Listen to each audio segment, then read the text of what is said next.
Welcome to Blackfeather Guild. Before we go in and say hi to the cast and get started with the show, I wanted to talk very briefly about viewer actions and a little bit about sponsors. So first off, there's a number of ways that you can actually actively participate in the show through viewer actions. One of the easiest ways to do so is through retweeting the game tweet. You should see that somewhere in chat if it's not in there already. But you just click on that link and hit retweet, and for every 5 retweets that we get on that, it will add a bonus to the cast pool and the game master pool. Now, in most cases, that's going to be an extra d6 that they can add on to any roll. Basically, a great way to use that is if a player is almost meeting a DC, but they're just not quite there, they can grab one of those d6s from the cast pool, roll that, and then add that to their roll. Basically, is how that works. Same with the GM. So that's one of the easiest ways that you can participate that way. Another way is through guild coins. That's our Twitch channel points. If you look at the rainbow colored icon, it should have the Blackfeather Guild crest on it. It should be right below your Twitch chat box. If you click on that, it'll show you all the different things that you can get with those. The biggest one being plot points. Now plot points, you can see an example right over here. They all work pretty much the same way. It's just a matter of how big of an impact they have. So for the example, when we've got 2 plot points, the player of your choice gets something moderately helpful or unhelpful. Enter any suggestions for the GM into chat, or you can have the GM come up with something entirely on their own. So just choose if you want it to be helpful or unhelpful to the party, and that's kind of how you can use them. You can throw in your own suggestions as well. How those work: 1 plot point is something trivially helpful or unhelpful. 2 is moderately, 3 is very, and 4 is very to the entire party. So if you want to do something to help the entire party or really throw a monkey wrench in their plans, 4 plot points will do that. So that's guild coins. And then finally, we've got donations. So if you want to help out with keeping the lights on in the place, so to speak, there's a number of ways that you can financially contribute. One of those being coffee.com/Raven or Raven.rocks. You can see both of those examples down there at the bottom. Those are the addresses to do direct donations. You can also do Twitch subscriptions or bits. Those work the same way. And then finally, Patreon. We've got a Patreon, which you should see in chat here any second if it's not there already. And our Bard tier patrons and higher get credits towards viewer actions every month that they can use on any show that they would like. You just have to let us know in chat how you want to spend those, and then we'll hand those out. So some very cool stuff. Before we hop over to see the cast, one last thing to mention is a couple things on this chart here. We've already covered the D6 and the plot points, but the triple crits, what that means is you can gift auto critical successes. And you can, it's triple because you get 3. You can divvy those out however you'd like. You can do 2 to the cast, 1 to the game master, all of them to the game master, however you want to do it. So they work much like the D6s. The cast members just grab that when they're available and they really need them and use them. So it's pretty cool. And then finally, the last one, introduce an ally or enemy NPC. Just give us a brief description of what you want this character to look like, kind of their character concept and a name, and let us know if you want it to be an enemy or an ally to the party, and the GM will basically take that and run with it. So really cool ways that you can participate. Lastly, I just want to take a quick moment to mention our sponsors. If you look at the logos down below, that's who's sponsoring this episode, and we'll talk a little bit about that before we introduce everybody as well on the next scene. So yeah, check all this stuff out and thank them for supporting us, and thank you for being here and watching. Let's go say hi to the cast.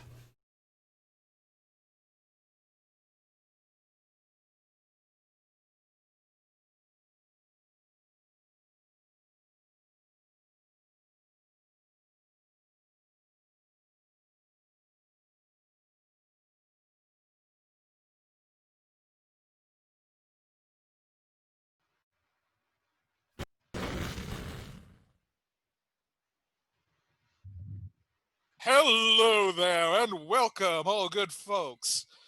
Thank you for the introduction, Raven from the past. Before we get into the game, we'd like to take a moment to thank our sponsors, Grinding Coffee Company and Fundamental RPG. Be sure to check out grindingcoffee.co and use the code RAVEN, RAVVYN, for 13% off your order. Now, I'd like to take a moment to introduce our cast and our special guests. Yes, as we go around, let us start with Otto, since he's probably got something good to say.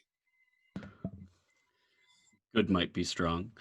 I'm Meshi. I play Otto, or Automatopoeia Silver, agent of chaos and destruction in the world, professional, highly gonzo journalist. And today, it sounds like we're going to be covering a punch-up. Thank you very much. And next, we have our special guest for today, the great, the magnificent Paladin. Oh, that's an introduction. Hi. Thanks. Feeling real good now. Hi, everybody. I'm Paladin Hulk, Twitch moderator for Random Tuesday, Little Red Dot, and the Stalwart Initiative. And today, I will be playing Theseus, champion of Elysium, who is just a human fighter who thinks he's God's gift. Thank you very much. And the silent, but always has the right word for the right time, Jin. Hey there, I'm Par. I'm playing Jin, your resident Earth Genasi barbarian muscle, and I guess nope, not gonna say that. Not gonna say that. Didn't sound right. Just muscle. And yes, last but certainly not least, the fabulous, the sassiest of Gertz. Hi, I am Jordan, aka Sassy Sandra, and today I'm going to be playing Gert, the old lady gnome warlock.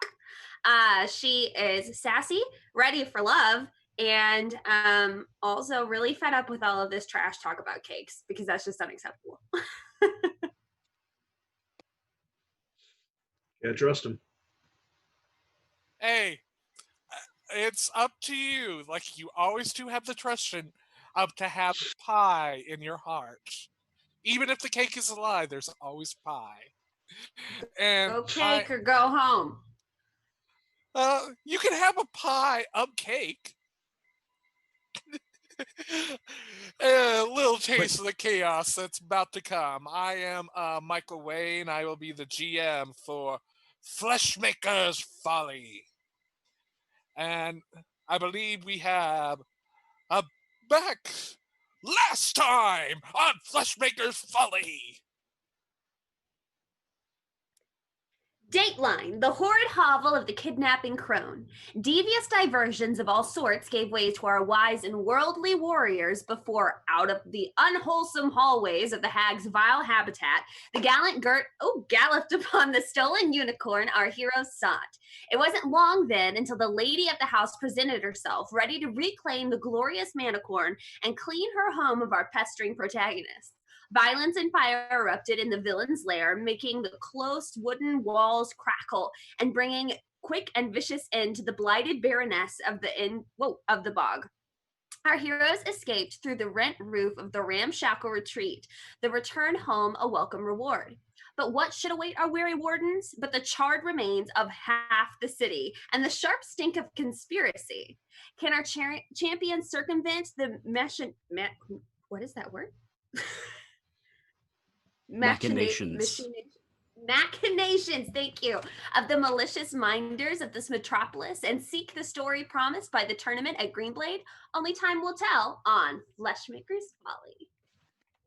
Yes. And as kind of like we have that great and wonderful recap, we come back to kind of like our heroes as they are just finished up Subway with great alcoholic slushies that revitalize them, gives them all feeling the same as a long rest, all in an alcoholic drink. Yeah. Uh, with that, we have kind of like the establishing shot as like everyone. It's just kind of like finishing up their sandwich and their drinks, and kind of zoom out a little bit, and you can see kind of like that through the windows. There's still like a house or two that's on fire, or that someone is trying to put out but failing to. You know, as we kind of like focus in, we come in on our heroes just enjoying their meal. What would you like to do? I'm telling you, you don't know what horrible secrets cake holds. I'm giving you the biggest side eye. Otto, wait, pause. Is Otto still in the form of the unicorn man? Until he says otherwise, so there's still that small little bit of saxophone and bass with every word. But still in Otto's. Sorry, go ahead. But still in Otto's horrible accent. Okay, so Gert is ignoring all of your blaspheme about cake. And she looks at you and she goes, you know, it's not a bad look. You should keep it. And she like slurps down the rest of her little slushy, like. I know, right? How often do you see a unicorn man? Obviously once in a lifetime. But you know what? If we would start my dating column, we wouldn't have this issue. I'm sure we'd find plenty. No, please. Let's not do it. Ever. Don't even pretend like you don't even want to participate. I know you do. I don't.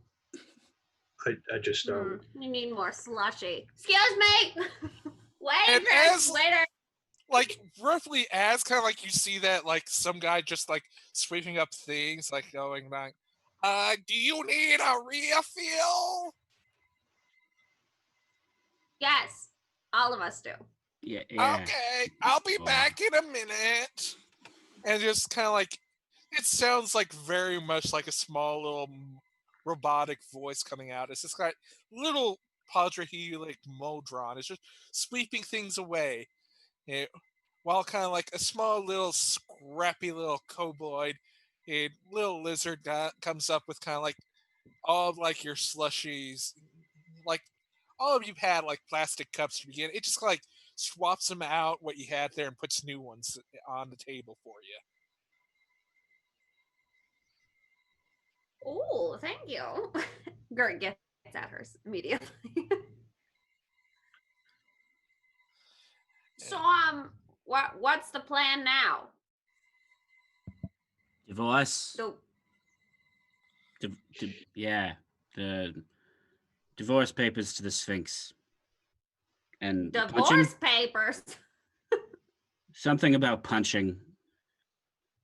What? Oh God, what was the punching? Even I'm gonna be honest, even got me confused here. Well, Is- I have an errand to run, but I gotta borrow that weird box thing from you. Oh yeah, please. It's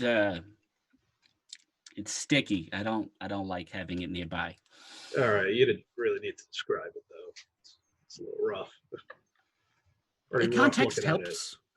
Does it though? I don't know. Gert would like to place it in the middle of the table. It is placed in the middle of the table. She's just gonna leave it there until it's time to go. Okay.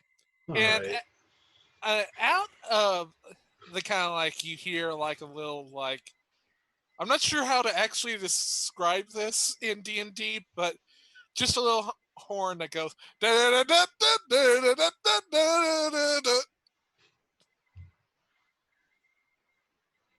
What?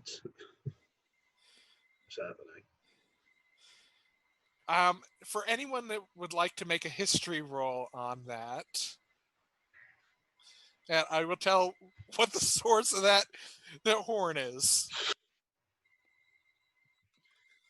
And this is a low DC, so everyone's got a chance at it.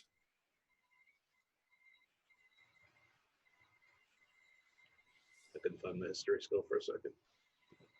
Rough. Yeah. That makes Okay, Jin's the only one that doesn't notice this, but the rest of you know that that is the distinct honk of BB's newspapering car that he would often sell people off to do errands or special assignments with.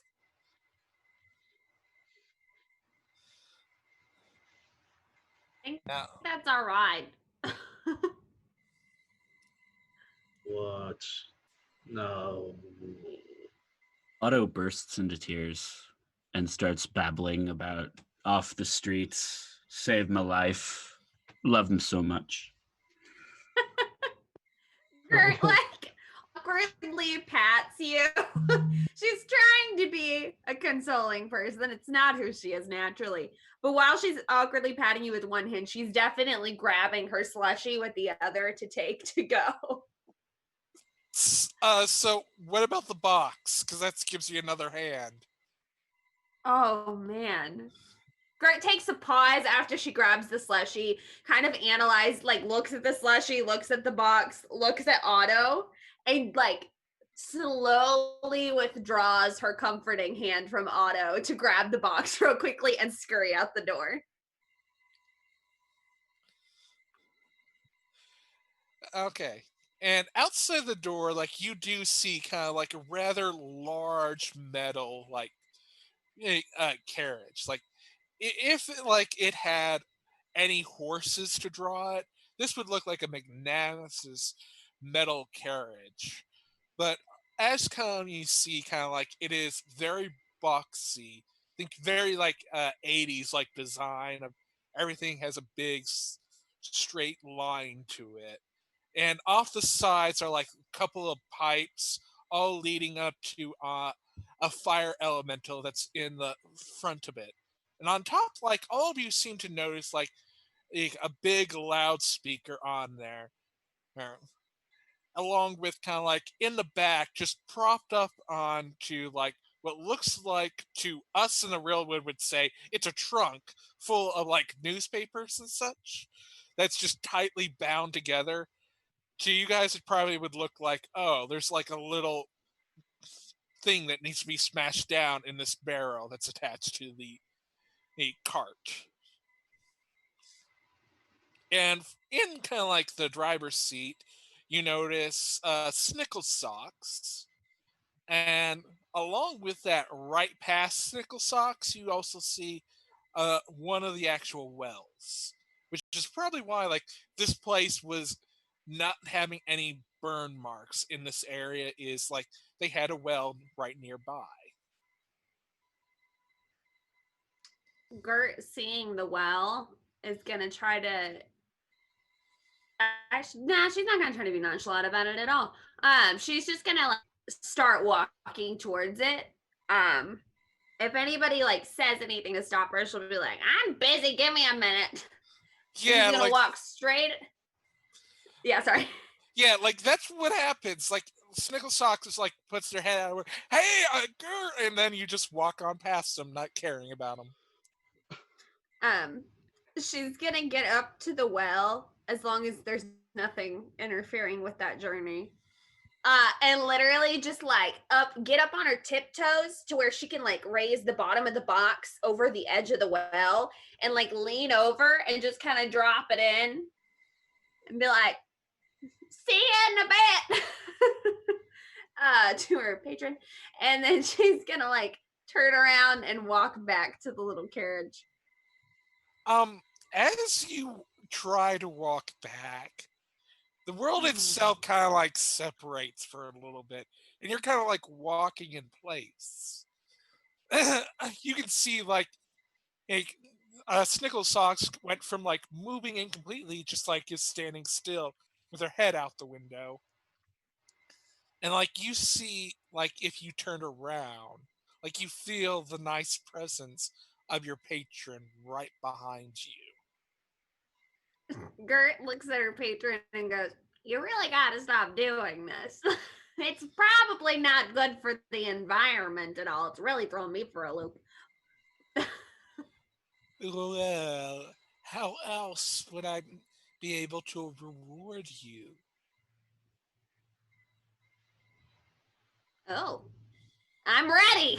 And she's got her slushy in one arm and her other arm out. Okay, so do you take the T pose with the slushy? Well, I mean, I care about this slushy a lot, so I'm not going to drop it. But essentially, I still got a good hold on it. I don't want to drop it. That's my And priority. as kind of like you see like one of the like cotton candy kind of like tendrils, like slither kind of like out and touch your forehead, and like you actually feel like a cleansing thing over you, like almost feel joyful, like over your entire body, and on you there's a mark. What would you say that mark would look like? Because it's something like that you get to choose. Ooh. Um, it is going to be a it's gonna be and this is on brand. A sparkle. Just one. Really Okay, large. so again on your forehead there is a big sparkle. So to anyone else, like it would not be that noticeable. Oh, but for like here in this other dimensional looking plane, your forehead and a little bit of like your cheeks begin to like sparkle with glitter before it kind of like just fading away. And now you actually get an additional Eldritch Blast. Yes. Now, this is I've on got top of your. three. Yeah, so now instead of you having to do a constitutional saving throw for every Eldritch Blast, it's only when you do this extra. So if you do level up and get Okay. any more Eldritch Blast, let's say for example next level you gain a third, you'd have the option of in combat use a fourth one but make a Constitution saving throw, to make sure it fires off. And from your sparkles will be an Eldritch Blast. Oh, cool. That's awesome. Yeah. Now, do you say anything, or as this knowledge is waving over you? I think Gert probably won't say anything right this minute, but she'll look at her patron with appreciation as she slurps on her slushy, and she might even offer her patron a sip of this beloved slushy. She does. And She like gestures. And one of the tentacles actually do kind of like go over and wrap around it. And like you can see like the slushy in the container go down a little bit, but you don't really see how. Well, they took a drink. Gert goes, good, huh? Mmm. Now, I do have another task for you, if you're open for it. I mean, I got nothing better to do. What's up? This one, I must admit, is a little personal, but one of my other patrons was slighted, and Eridane, I believe, by Theseus or Theseus, something with a T in it. I know that for certain. I just need you to make sure things do not go well for them. I'll let you figure out exactly what that means. So things don't go well for someone with a T name. Uh, and then she like pulls out a document like, oh, here's what. Well, again, this is what they said. Theseus. Apparently, they were slighted by a man in a minotaur.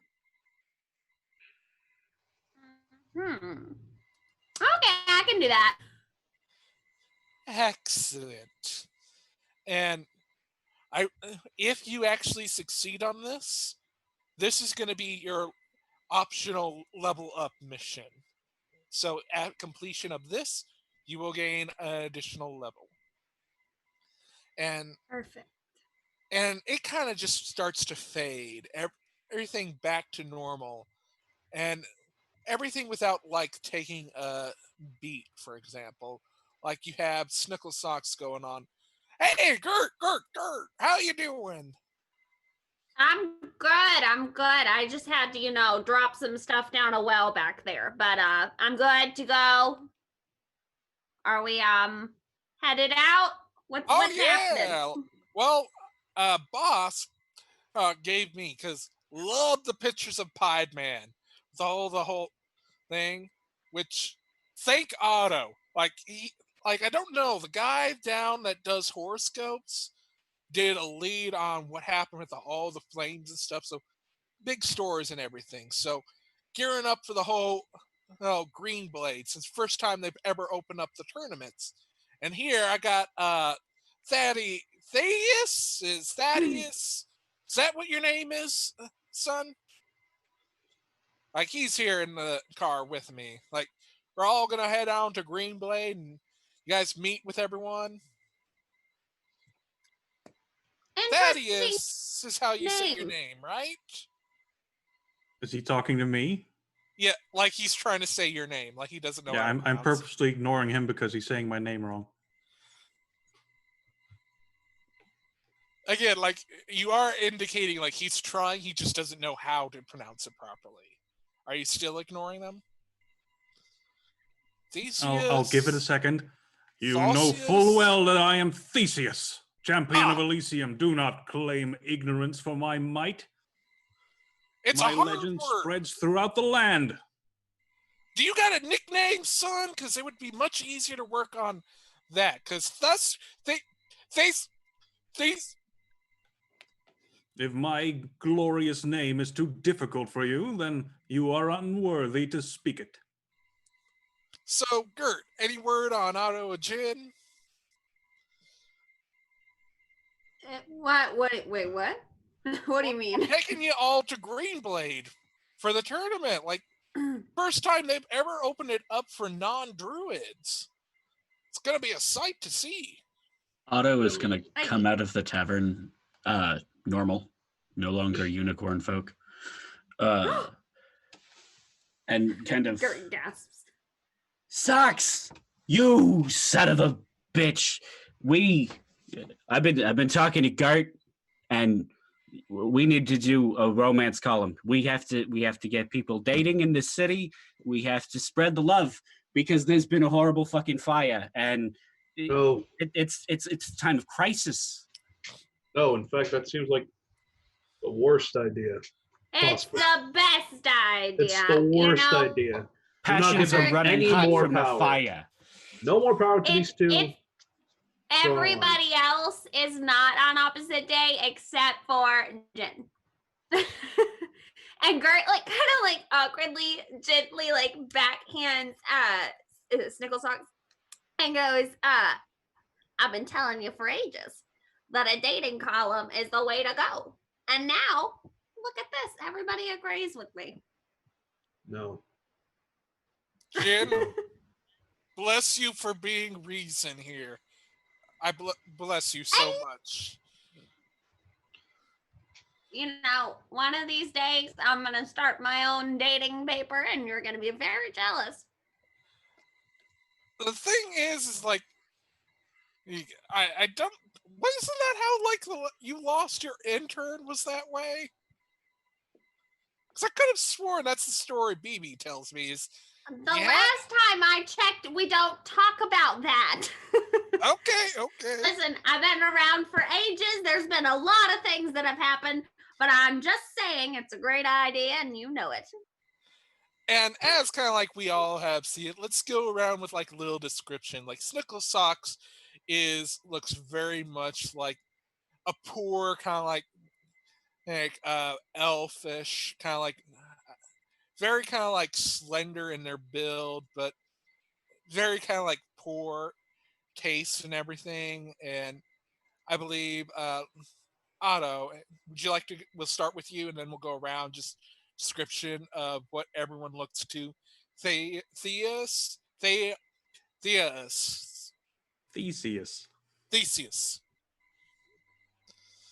Would you like Otto- me to describe Theseus or?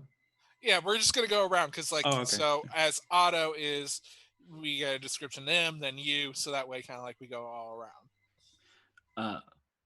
Otto is kind of medium height, short, kind of spiky brown hair in this form, kind of pale green eyes, and entirely too many clothes. Most of their form is obscured by layers upon layers of clothes in various repair of various design, and Stylish or just complete mess?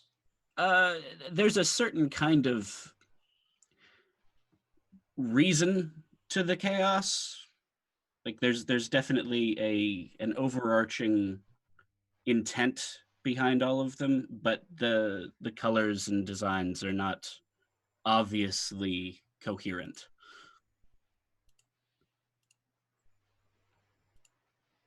Next, Theseus. Theseus, first of all, has a very punchable face, which I think is his defining character trait.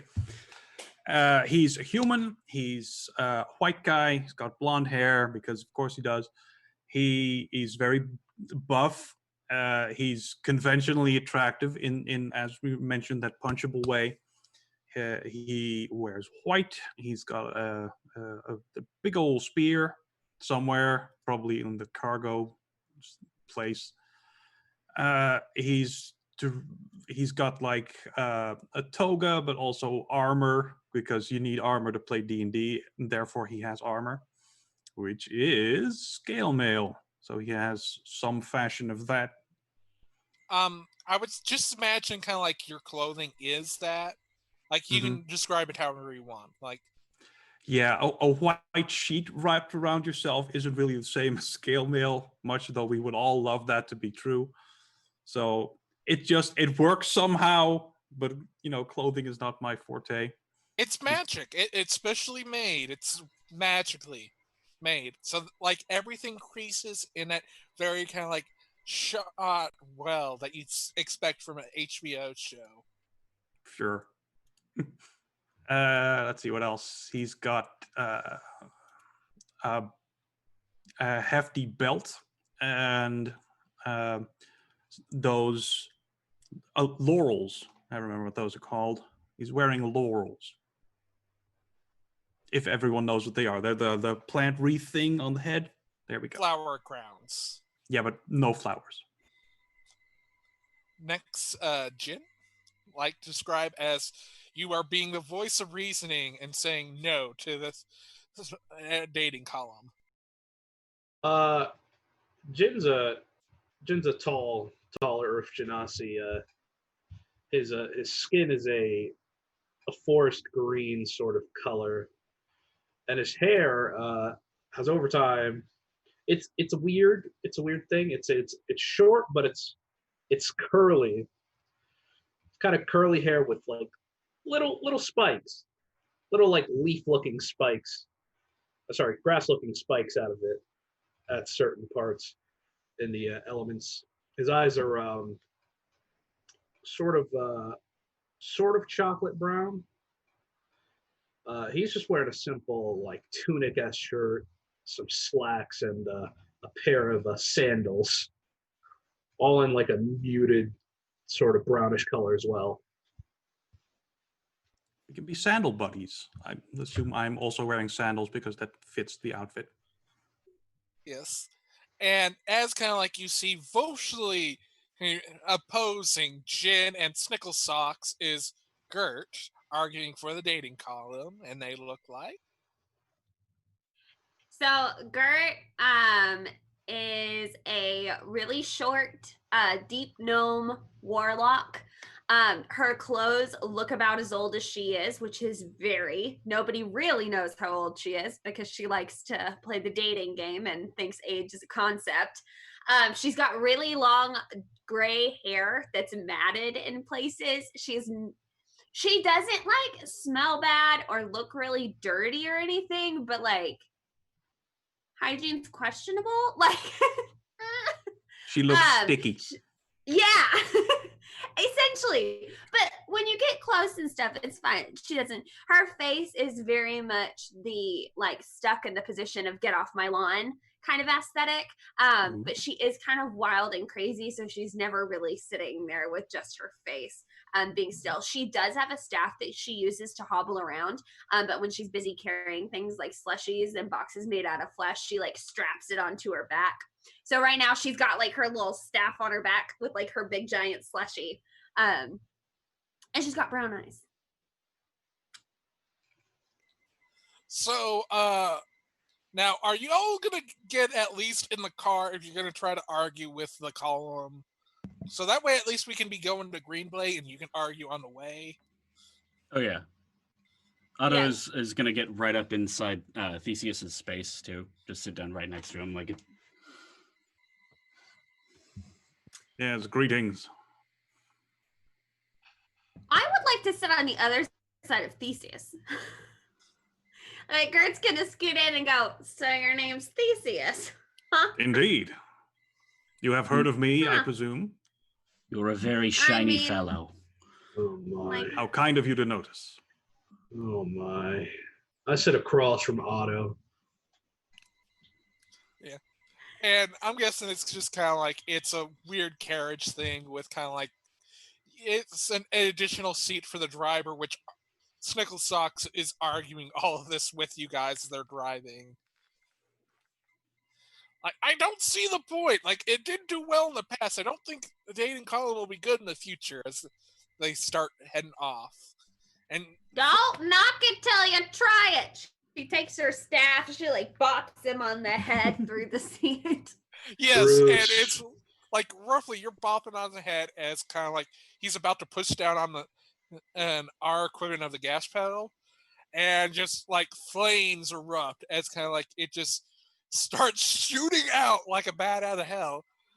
just kind of like driving their way as like Earth seems to just be tearing up away as it's driving off towards Greenblade. By Hermes. And that's a flame elemental for you. Oof. Hey, I know it's not as great or as beautiful as the rails with their electric elemental, but she gets the job done. It does seem an impressive vehicle. Yeah, I wouldn't worry about it. Better with a dating column. Kurt mumbles. Otto is just sitting there, head between knees, grasping the back of the head. No. And approximately, let's just say for the sake of time, like about an hour later, like the effects of like the alcoholic, like hangover or anything kind of like fades away. And like Gert's run out of slushy, so it might have just started began. But you notice We kind of skipped like an hour? Excellent. And that's why a column should be white marble. I So don't you're think saying that's I a column. write my dating column on white marble. How are we gonna mail that?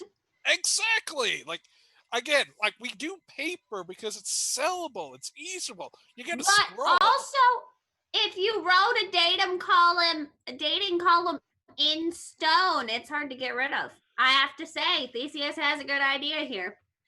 Well, It is true. Everyone would prefer white marble over paper. I don't know. Like I'm guessing maybe Craig could probably like they're good at masonry. Maybe they could just have these columns as a list. Maybe I don't know.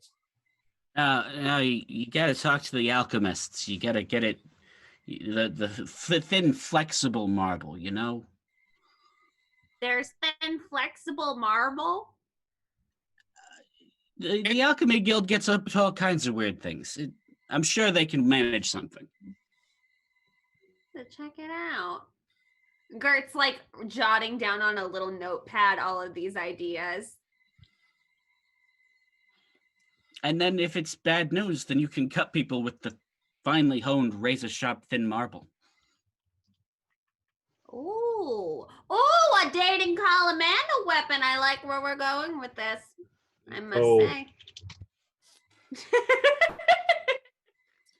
Can we call a truce? I want a truce, please. I have to agree. Like Jin, like if Jin sees this as a good idea, it's got to be a good idea. I think it's a good idea for a truce. No more talking about any sort of column until we get there. Hey, fine. We'll drop it for now. We'll talk about it when we get back to the office. I'm sure Baby has a lot of interesting things to say on the subject. Are all of you also fighting in the tournament? The color drains out of Otto's face. Just me, I suppose. You are brave but foolish to stand against mighty Theseus. I warn you now, I am favored by the gods. I see. Yeah, right. No way, me too. I don't think that's a god, sweetheart. Confidence is very strong. I think you got the other one. Okay, is there really a difference between a god and a fiend, really? You insult the gods in my presence? Hey, they're both very powerful. Tiny living space. You would damn your soul and your physical being if I get through with you. Now, Jin was talking about a truce. He's right. We're about to do a bunch of big fighting. Let's do the big fighting in the big fighting place. Yes, I must save my strength for the arena. You are correct. So how many fights do you get into, Theseus? As a hero, a champion of the gods, I fight where they direct me. Sometimes it is bars, sometimes it is on adventurous quests, wherever fate guides me. And Gert leans over to Otto and goes, he's one of those. Which happens to be across Theseus. She's not very subtle. Yes, I am a hero. Otto gets this really serious, dour look on their face and looks at him. You ever fight a cake? I have not heard of such a monster. Please describe it to me, so that I might be prepared should I face one in the future.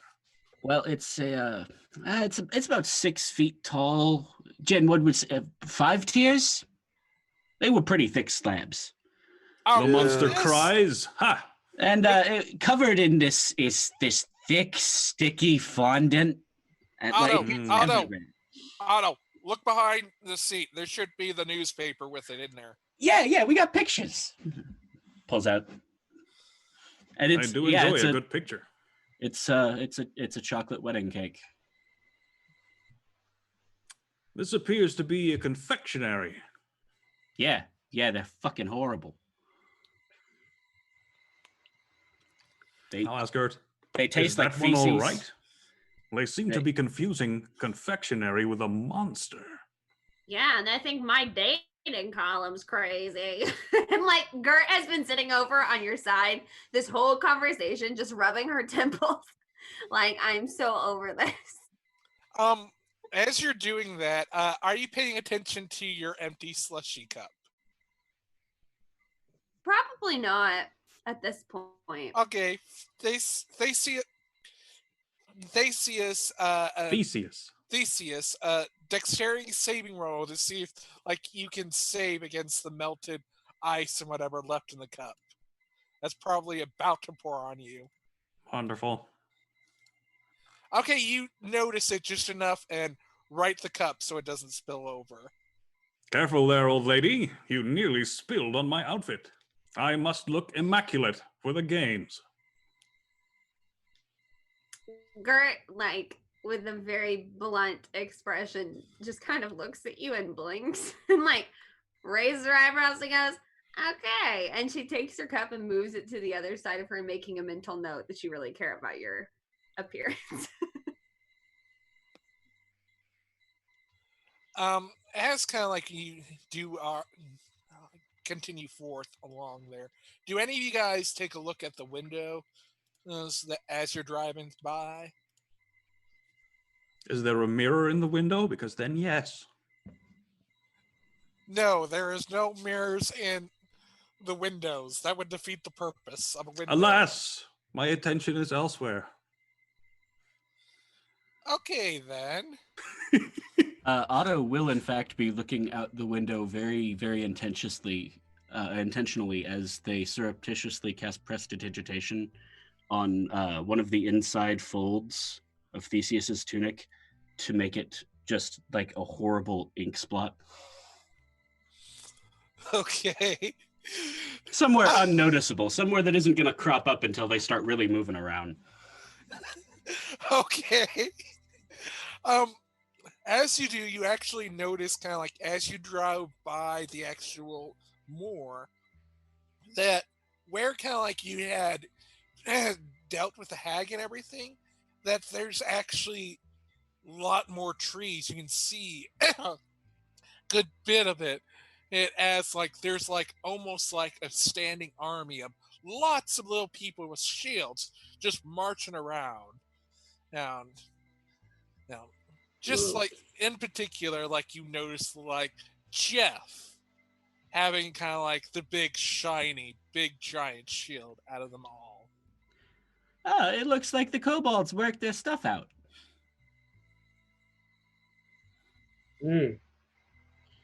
Well, that's fun. As Jin is looking at Otto and Gert being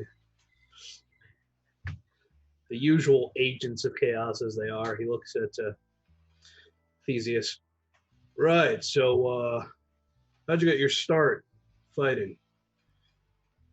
Well, I came from humble beginnings, as most heroes do, but then I realized that I was destined for greatness, and I followed my dreams to that very end. Oh, very nice, very nice. Jin starts jotting this down, looking pointedly at Otto, and then looking pointedly at Gert, like, you're supposed to be doing this. Why am I the one doing this?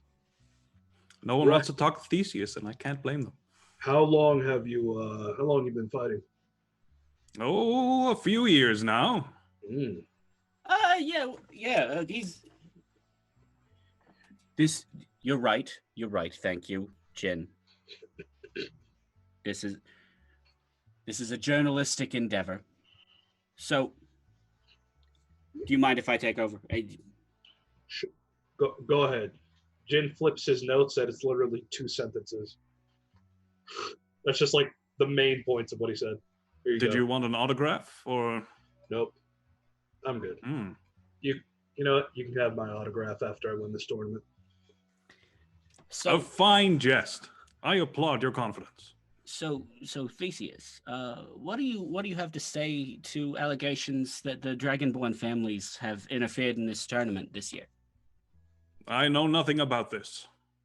I will simply fight and prove my worth. See, that's very interesting because our records from earlier show that there are several Dragonborn houses that are heavily invested in your winning of this tournament now that they've opened it up, the Druids. I am sure many people have bet their entire life savings on my inevitable victory, for it is a sure thing. Inevitable victory. I should really enter into this competition. Where's the sign-up sheet? Why didn't you? I already submitted. Okay, Jin, I asked you all. Oh, like again, you had your date. I asked you. You said no. I had a date. That was more important. Did you ask while we were writing, Socks? Because we've been over this before. You can't ask while we're in the middle of writing a column. We're not going to be paying any attention to you. This was clearly before, because again, Gert had a date. How often does that happen? Well, why'd you ask me while I was on my date? I asked you before the date. Oh, when she was getting ready for the date? Yeah, that seems like a great time to interject in someone's life. That's going to be a high-focus moment. Jin heard me. He responded. I filled out the paperwork for Jin. Okay? Well, Jin was the only one. Gert is going to walk over to Jin and, like, get right in front of Jin and be like, you're going to win this for the both of us. All right. There's no doubt there. You're gonna do great, Theseus. I'm sure you're gonna, do your little hero thing. I will. Jin's got dragons and shit. This is gonna be great. Yeah. My friend, you have dragons fighting on your side? That is most impressive. All right. I have yet to fight a dragon. I look forward to killing my first. Otto, I don't got dragons, all right? I draw my power from dragons. Yeah. Yeah, like I got the weird thing. Yeah. You draw. An artist. No, you see, No. it's hard to explain to somebody who wasn't, raised in the tribe. But there are dragons in the world, great dragons. We have totems that, that are inside of our bodies, all that nice stuff. You Those swallowed totems it. All right. Nope, didn't swallow it either. Anyway, I take tonic every now and then to use my totem to commune with dragons, and those dragons gift me a part of their power and all that fun stuff. You drink a magic potion. I got it. Leans over and it's like, he's a hero type. It's not... Smarts are not what they do. They rush into death. No, it's not. I understand the question. You know that thing that I do? They do it, but dumber. It's fine. Don't worry about it. No, I understand the question he has, Otto. And sometimes you just got to explain. You know what I mean? Yes. I don't know about that, but I wish you luck in the endeavor. All right. Well, that was pretty much the whole explanation. I'm not really an explaining kind.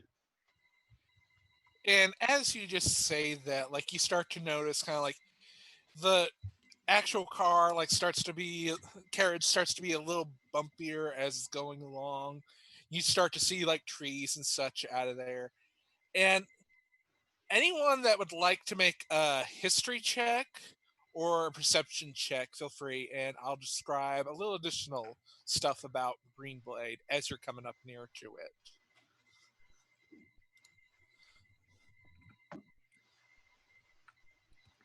I'm not trained in history because Theseus only cares about himself.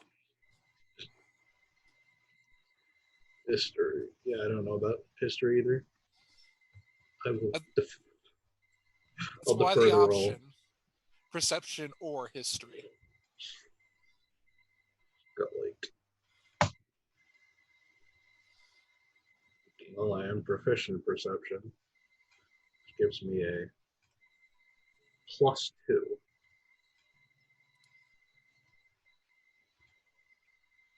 Okay. So I take it Theseus isn't even bothering. Nope. Okay, so since you're more caught up with yourself than anything, you know nothing about Bladeheart. But Otto and Jen, you notice kind of like a lot of the actual trees and stuff seem to actually bend around the path you guys are on.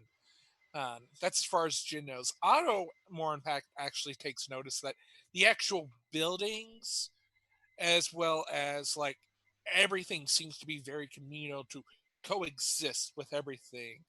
Even like the little stands that are out there to do pavilions, like you can see, like they are purposely around trees. Like it's done very much with the environment in mind. Like for the most part, like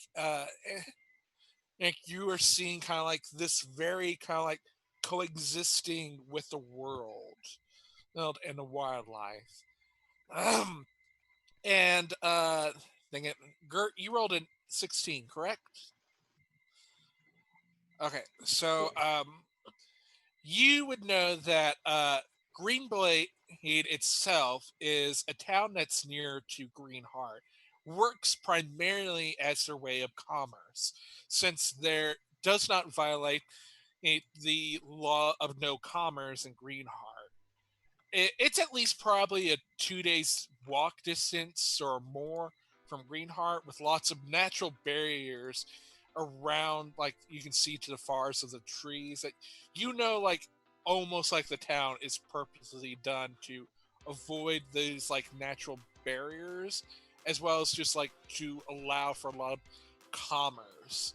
You often actually know that like there's actually a couple of places here that actually would be like little weird stores and stuff that be for your patron, as well as other druidic uh, as well as fiendish kind of like worship, like little places to be at. But you know that every couple of seasons it's known for its druidic uh, tournaments, which you'd have druids sometimes two bears fighting each other, or weird fights like a wolverine versus a vulture. It's just like two druids fighting each other, see who has the best transformation. Often right before the fall harvest, like someone from the Corbin Chronicles always stops by. But the fact that kind of like it's been opened up the tournaments to anyone has been why like you've all been brought in here. Uh, and often would have like some artist or whatever just in town just to do the art of the changing of the seasons, because the buildings matching so much with the environment allows for the buildings themselves to take on almost a new aesthetic and look every season. What would you guys like to do as like you guys are driving into town? I'm going to keep an eye out for Asterius, who should also be at this tournament somewhere. Correct me if I'm wrong. That's your Minotaur friend, correct? Yep. Okay. And is there anything else like the rest of you like to do? I think Gert will probably share what she knows about essentially what you were telling me, just to kind of give everybody kind of a basis for what they're writing about, and also to show off her superior wealth of knowledge. Um, but You must have read many books throughout your long life. I've seen some things. I've lived some things. What can I say? I'm a woman of many talents. And Gert kind of kicks her feet up onto the chair across from her and crosses her legs, which she's very short, so she can just barely get her toes to stick up on it. And she's like, so, are you just in town for the, tournament? Unless the gods feel fit to send me another task, I am here to show that I am the chosen of the gods. The gods a lot. Do you have any other hobbies? Let's see, I like to fight. I like to wrestle with my friend Asterius. I'm quite fond of carts such as these and other vehicles that travel at speed. Weapons, of course. Let's see. Tales of heroism. Asterius? Asterius, my faithful companion. You shall meet him shortly. Oh, I that's vanquished him exciting. once. How does that work? And Gert kind of turns and puts her head on her hand. How do you vanquish someone and they're still around? As Snickelstock's points up, is like, you wrote a dating column. You should know. Gert waves off the comment nonchalantly. Well, I defeated him once. It was a very difficult battle. My first one. Almost. But I prevailed. Make a lot of enemies around these parts? I don't know the monsters that I defeat, perhaps. But, as we can see from Asterius, even the vanquished will grow to be my friend and admirer. And right at that, you feel kind of a sudden stop, which pushes you forward while everyone else seems to be secured. As just kind of sudden joke for Theus. So I go Theseus. Theseus, you, when the sudden stop just jerk forward as it comes to a stop. Oh dear, did we hit something?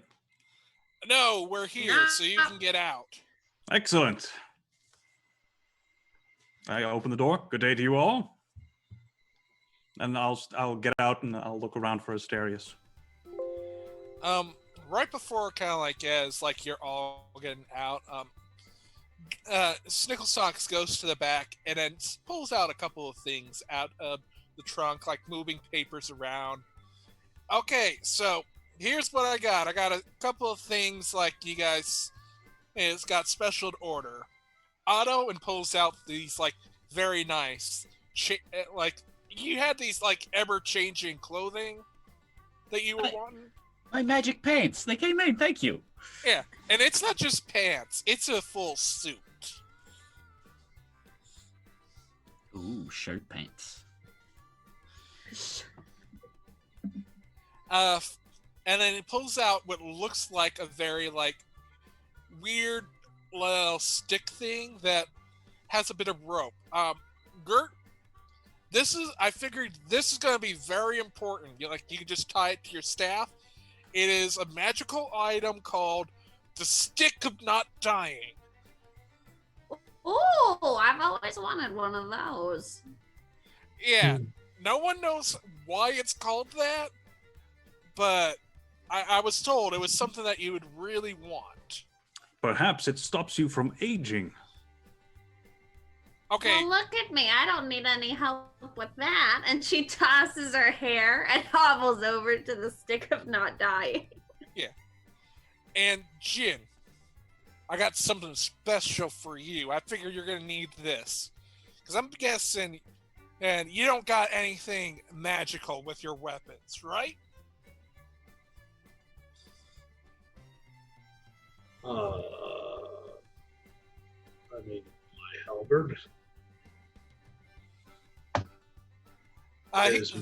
They are saying it can't do any magical attacks to overcome those that have immunities to bludgeoning and such.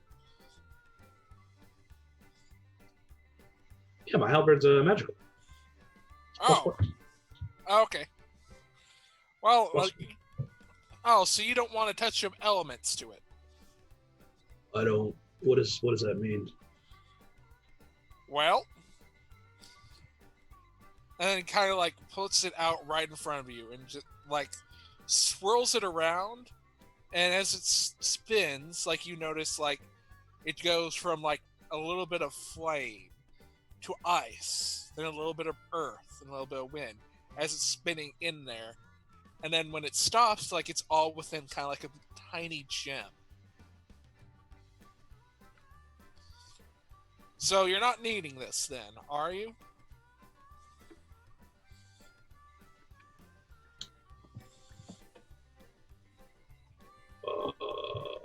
I mean, nothing hurts, right? Okay.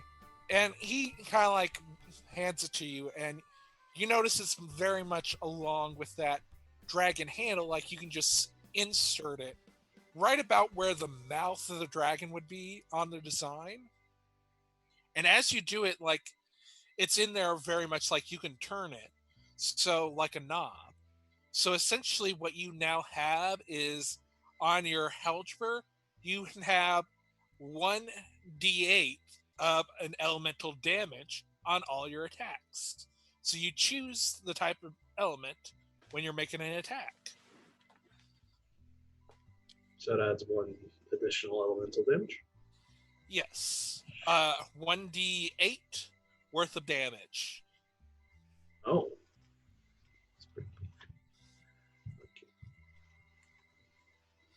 Okay. It has like roughly to do so, like you're essentially using a bonus action to determine it's fire, it's ice, or whatever. That's why like it's high. It's because it costs like a bonus action to activate. Okay. All right. Is that how many charges? No. It's roughly much like your rage. Once it's activated, you're good. So you just have to choose to sacrifice a bonus action to activate it, which might have some unintended consequences if you don't choose to turn it off after battle.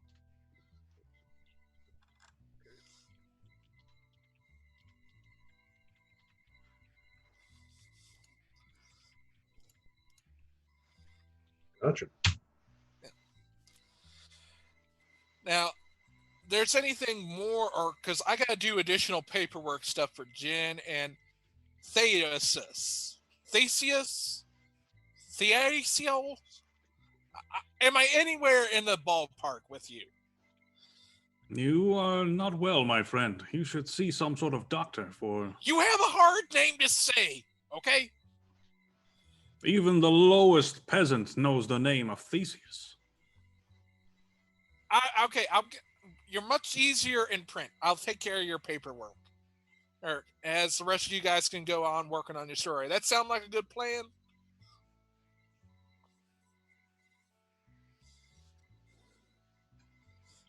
Yeah, sure. Okay. And then Snicklesocks gets in there and then just like peels away as you kind of like have a bit of like ash kind of like in your mouth. It's like the gravel and stuff like before they just had disappeared. That is a strange fellow. Yeah. Can't really disagree with you. You'll get used to it.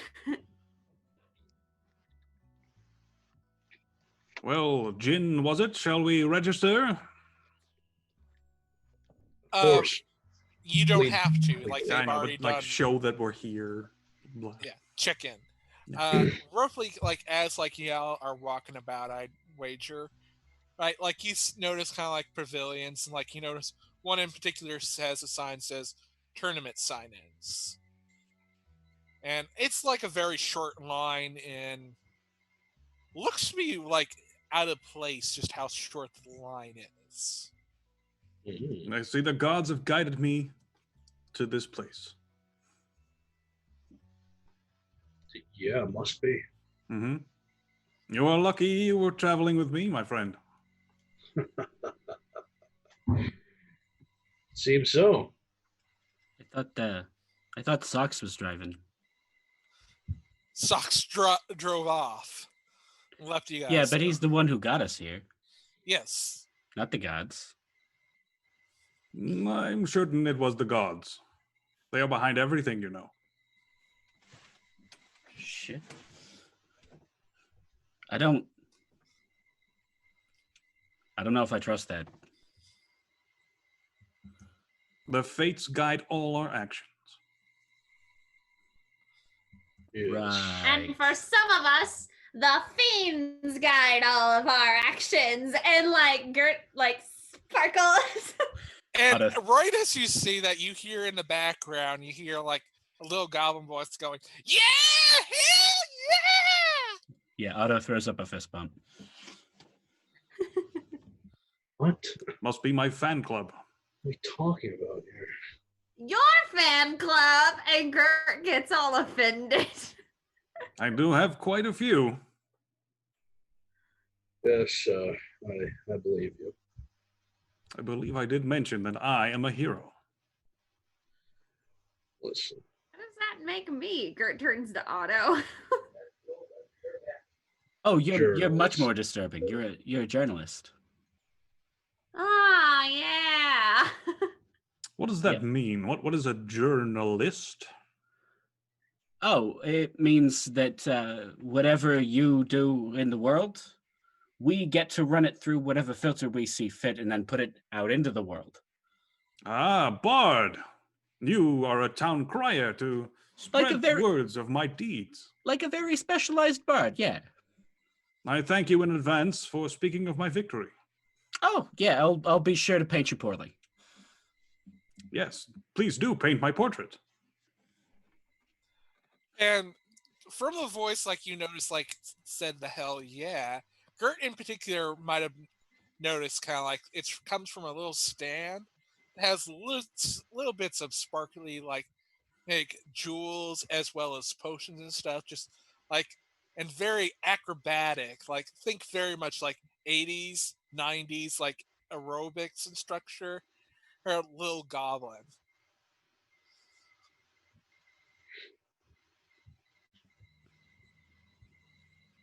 Is this like an open aerobics class? Oh no, but I sell a lot of these healthy potions. Get you in there and the motions. Because you got a moat to get that motion going. I'm confused. Are you Okay. selling medicine? It's called drugs when they do it like this. Mm-hmm. Yeah! Healthy drugs that'll make you fitter, stronger, and help you be able to do a backflip with ease. I've heard of these drugs even. This is good stuff. You should take some. I don't need any outside interference except the aid of the gods. Hey, But, how do Okay. you know? my friend, you probably need several of these, yes? How do you know that the gods did not lead this glorious little goblin friend here to help make certain your victory? Hmm. That- You pose an point. excellent question. I'm Tell me, for my fiend- goblin friend, did the gods send you? No, fiends. Fiends. Fiends. Yeah. See, that's I even don't better. associate with Char- fiends. I give a discount to any worshippers of any fiends. Oh, A hey, vile that's me. trickster. I see through your lies. I Hey. shall not be partaking. Hey, exercising is the worst, and that's why it is the most fiendiest of things. So I tend to support all of those in your endeavors to work better. Yeah, it's never a good time when the fiends get exercised.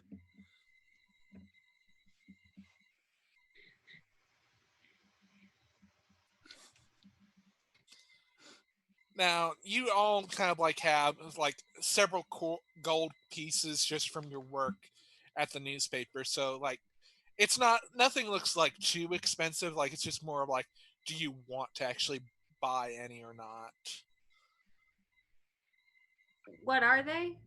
Little potions. Like as far as like like from the looks, they look to be health potions or health drugs. But if you want to know more accurately, either a medicine or arcana roll. I would like to make that Arcana roll. Same. I believe I have advantage. Gert Damn. too. I believe because oh wait, no, you've already rolled today. Yeah. Okay. So in particular, like Otto, more importantly, notices like all of them seem to be like very similar to kind of like the paint that you guys had used. Like like it has this very same kind of texture of magic where like it alters the person temporarily in some way, and you feel as though that might be a cost. Uh, well, Gert, like for the most part, like notices like these are accurate magic. They are 100% magical things. Yeah, I'll take. How much are they? I got about great deals. Since you got a fiend worshiper with you, I'll knock it half price. 5 silver for a potion, and I'll give you 4 for a gold piece. You know what? You've got yourself a deal. I'll take 8. Here's 2 gold. And she gives you them. And one in particular, like, seems to be very, like, noticeable to you, Otto, that seems to be very similar to kind of like your own magic. Like one of them in particular that she has given you. A kind of manic, terror-stricken face just kind of crops up on Otto's head, and they get kind of a deep guttural laugh. Now, do you keep that potion separate from yours? Or Oh, do you just yeah. keep them? Yeah, that one stays to the side. That one's for somebody special. Okay. All that you grabbed, they do 1d4 health when taken. And the special one, like if you'll make an Arcana roll, I will tell you what that's one of the things that makes it really special. While you're doing that, apparently you No. don't know why it's special. Gert, do you want to buy any of the potions there?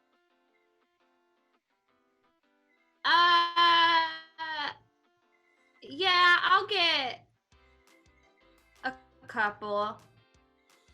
I'll get a gold piece worth of them. Okay, so you got 4 potions that each of them will do 1d4 of health. And because it's kind of like you have said that you're fiendish, they scoot along an extra potion just for you, Gert. And it looks very cotton Yay. candy in its potion.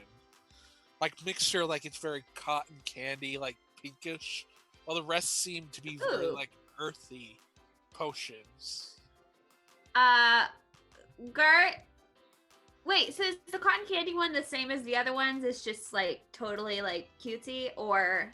Yes, it is very cutesy. Okay, Gert's gonna put that one in a special pocket on the inside of her little like sweater thing, and then the rest of them just in her bag.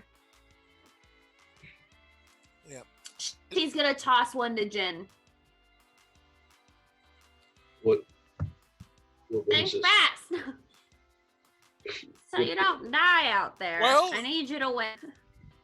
I mean, Dexterity saving throw, then I guess. Oh no! sure. I believe in you. You know, usually my danger sense will proc for this, but I feel Yes, it would. like I shouldn't use it, but I will. Okay, with a dirty 20, you catch it perfectly in your hands. And only a little drop kind of like comes out of it and hits on your clothing.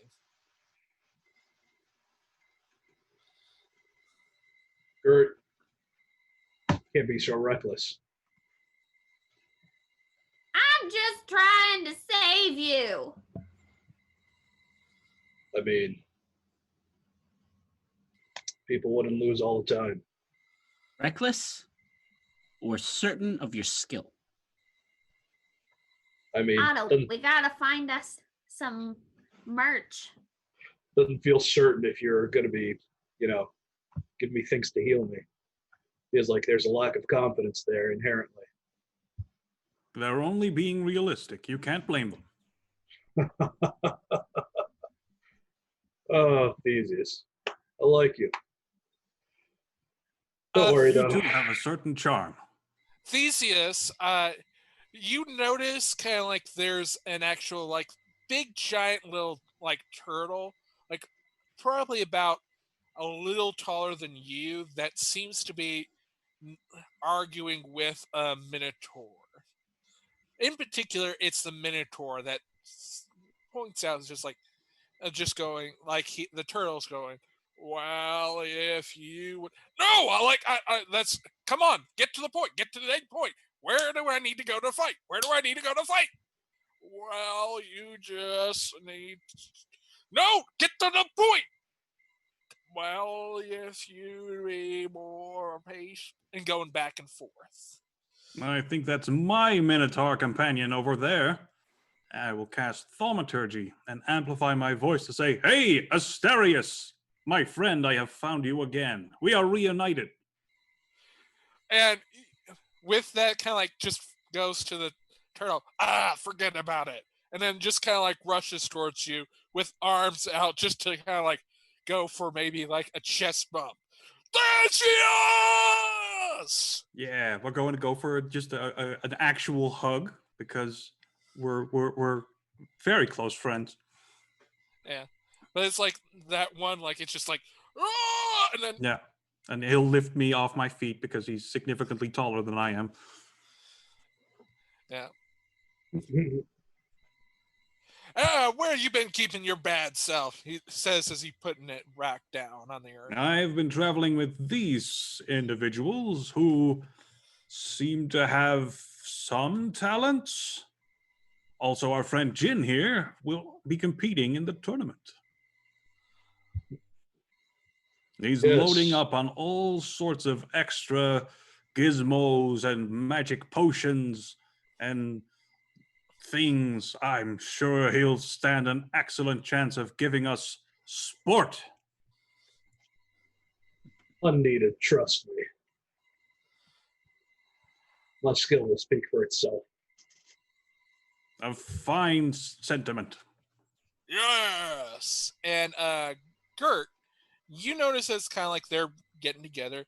You notice kind of like a Merkbert, which is actually near where like you need to go for the turn. It's just going, come here, get your chest, get your souvenir cuffs. Know that you were here for the first time we'd opened up to more than druids. I am going to, not paying attention to anybody else, run over there real fast and very out of breath because I am not super athletic and I am very old. I am going to say, I need 2 shirts. But what shirts do you have? Oh, like as kind of like we come away from that, just like focusing on that.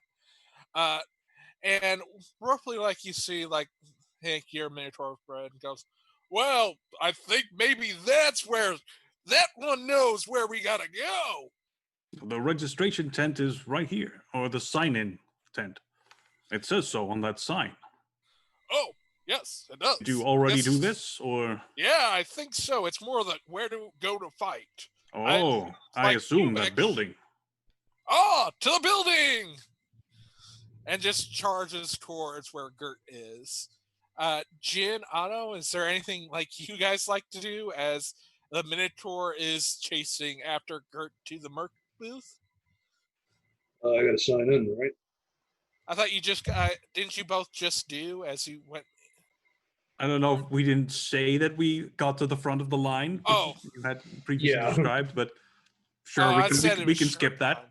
Sorry, Sounded like you already did. My bad. It's all good.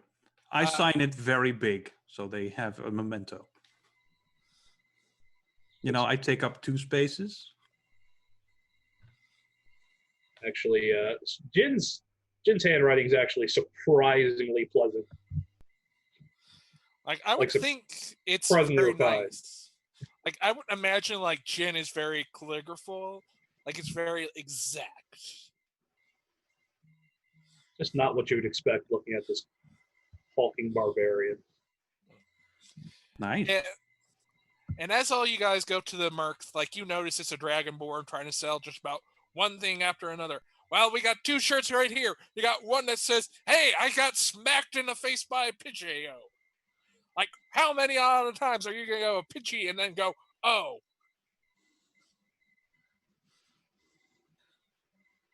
Gert is gonna look, and I am looking for a shirt that I can easily mark out the slogan and I can write on it. So if there's any shirt that I can do that to, I would like to do that. Okay, Buy there 2 are. of those. Okay, so you got those that don't actually have a slogan. They're more of just like you see one that has a raven crest on it. Yeah, I'm gonna get that one. I need 2 of them. And Gert's gonna go, I need 1 for Otto and 1 for me. Oh, Okay. Gert, you're a sweetheart. He plops 2 down and says, like, okay, we got the finest of cloth here. Just make sure, like, if either of these are too big, pull the tag at the bottom. We'll get you right to the right size. They're one fits all. Literally. If it's too big, you pull the tag, it'll fit you. Perfect. And Gert is gonna take the shirts and pull out a marker out of her bag, and on both of the shirts write "Jen for the win" in all caps, and then like walk over and toss the shirt at Otto as she like puts hers on. And hers is too big. She's not gonna pull the tag though, so she's wearing like this giant shirt dress. Upon seeing this, Otto is going to cast Minor Illusion on both of the shirts so that the Jin for the win is in like bright flashing neon with the little borders. And refresh it every time it goes off. Okay, I just can't remember. Does that require a roll or not? Nope. Okay. Not unless you're trying to fool somebody with it. Okay. It just doesn't last, if I recall. So as kind of like you're all entering the stage, and like, as I'm guessing, like you notice, like Gert and Io, they're buying mechs and going there, and like you see kind of like there's a turtle, like pointing, kind of like has a small sign that says "Fighters this way." Another sign from the gods. And I'll go over there.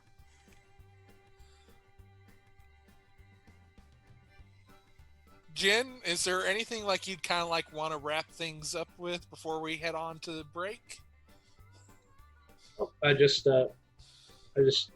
stick myself in a corner and take a moment to just focus.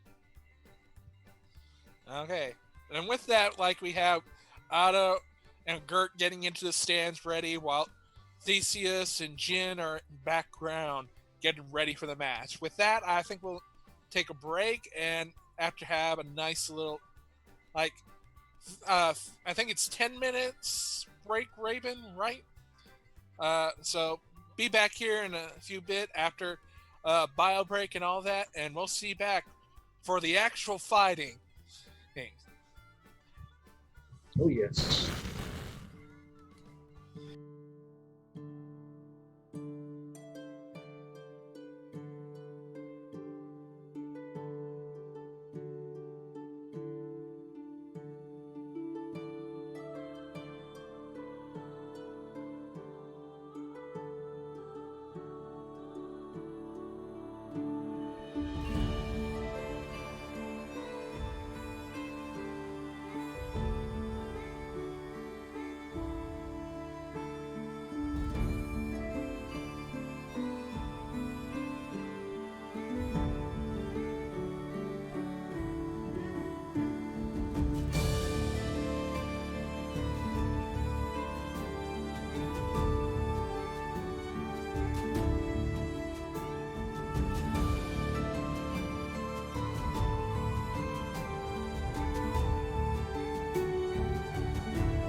welcome back to Fleshmaker's Folly. And as kind of like you hear out of kind of like some little bit of the thigh cream that go walk to the very middle, pull out like two little horns out of two sets of their arms, and just go. Uh, as kind of like they disappear, comes out a big showman in very much a multiple like sets of clothing and such. Go, welcome, welcome all to the show. I hope you're here for a great time. Well, let's start the show. We're off for a roll and don't know how it'll all go. And you hear like cheers and such as like there are little bits of like little creatures that are flying around. One like you'd see kind of like very much of like a turkey vulture going around. I got turkey here, fresh turkey. Who wants some turkey? Fresh turkey for sale, fresh turkey. You see kind of like a little kobold on like some very manacle, like they've made their own like little wings that are mechanicals that are flapping around with a little propeller. Going, I got peanuts. Who wants some peanuts? Who wants some peanuts? Nuts. And you have a big giant like sphinx that is just flowing around, going like, I got spicy bananas. Who wants spicy bananas on this thing? I got spicy bananas. All going out and about. And as kind of that's happening, kind of like you have the center, the actual showman that's in the center, or starts to pull out a big scroll. And as like they talk, the words literally appear up in the sky to make it very possible for everyone to hear what he's saying as well as read at the same time. Welcome. Currently, we have had most of our druids. We've done that already. But to open this up for more of those non-traditional druids, we're giving every one of those a chance before they take on our druid champion, so that druids don't feel overshadowed on the winner of three-time champ and the Spike Slinger. We didn't feel like we'd want to embarrass any druids, like especially Rodri. Your chicken was great, but I don't see why you thought that you could beat a Wolverine. Like, how? How? Like, why chicken to try to beat someone that transforms into a Wolverine? But that's here no there. Like, again, I love you, but I just wanted to give you as a good example because I love you. Please call me. Now, up onto this, we are going up to see great hand fighters we've never seen before. Let's see how they take on uh, our mightiest. And it looks kind of like their little 4x4, well, from the ground, kind of like pop up. And Theus comes out like in one corner, Jin in the other. And that's happening up. And each one of them kind of has a little fighter that's in there with them. So rather than have like we do this step by step of actually turns and all that, we are essentially going to do 3 out of 5 to win on skill checks to see how both Theseus. Theseus, and Jin do as well as others that just be happening out in the background. Now, as kind of like Theseus, as you're out and about, you start to notice what looks like, dang it, where did I go? I should have him. Uh, a great creature that seemed to be on its own, like very much looks very almost like a Kenku for the most part. A very raven-esque like beak, strict claws, and it seems to be like slashing and dashing as it's going out and about. So, how do you think you're going to go after that? The bird? No, this is very humanoid. Like Yeah. they are like, for example, like think of it very much like a kung fu fighting monk, but has claws, talons, like for their hands, an entire like raven head. How is it? It's fighting me with claws. Like for the most part, like for it's just doing dashing display, which I'm guessing you're probably doing. And Yeah, I'm for the also most part, like just what are we're gonna go with 3 skill checks for how you're gonna, or 3 attack rolls on how you think you're gonna defeat this kung fu fighting raven. Let's just start with the fact that I'm just gonna spear him because I have a big old spear. So as it's doing a lot of flips, I'm gonna just stab him. Okay, let's see that attack roll. Yeah.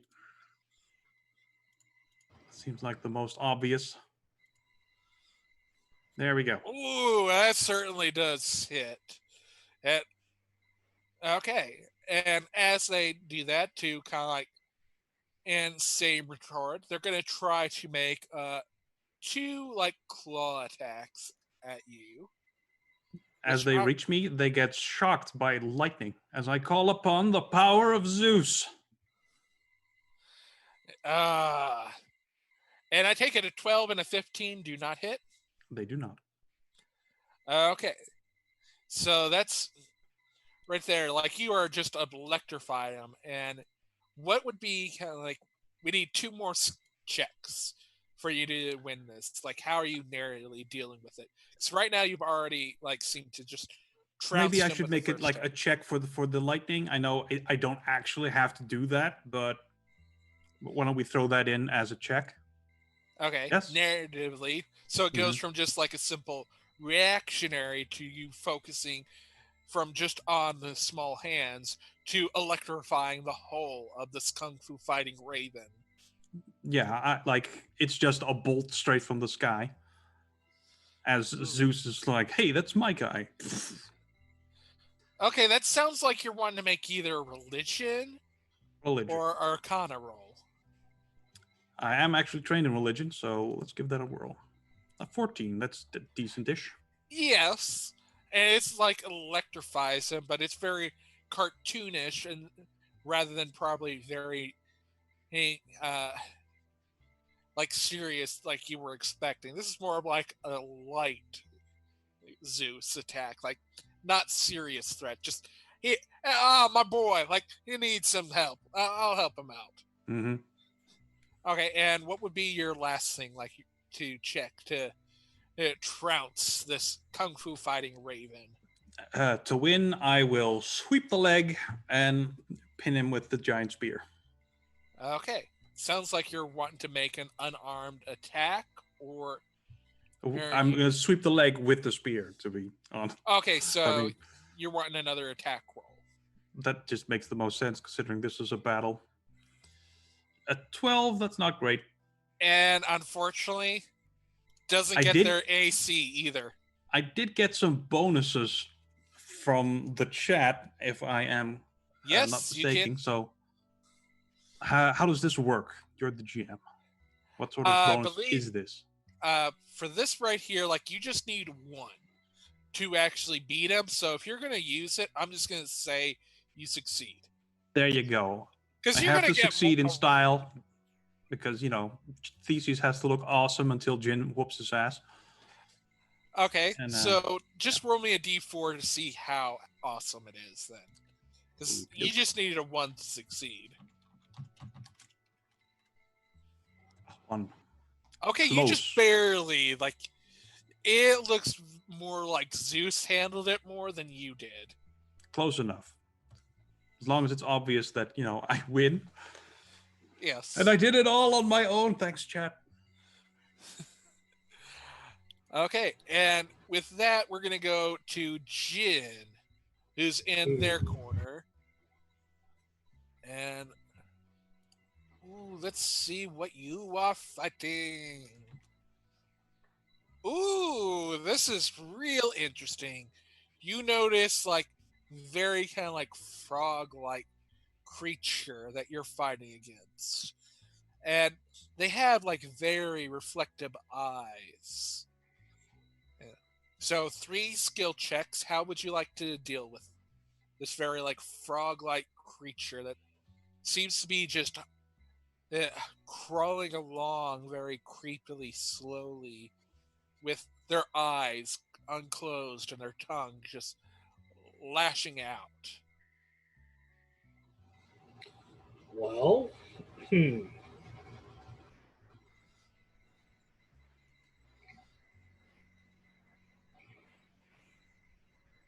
I want to. This frog. Okay. So I think I'm gonna try to jump over it and come down with my halberd. Okay, that sounds like you want to make an athletic or acrobatic check. Make athletics. Come on. Okay, that works. Like you come down, and it seems to be very pinned down. But you notice kind of like its head start to turn, it's almost about 360 to look at you with unblinking eyes. Now, Uh, what would you like to do next? I don't like that, so I'm just gonna hit it now. Okay, so give me a normal attack roll.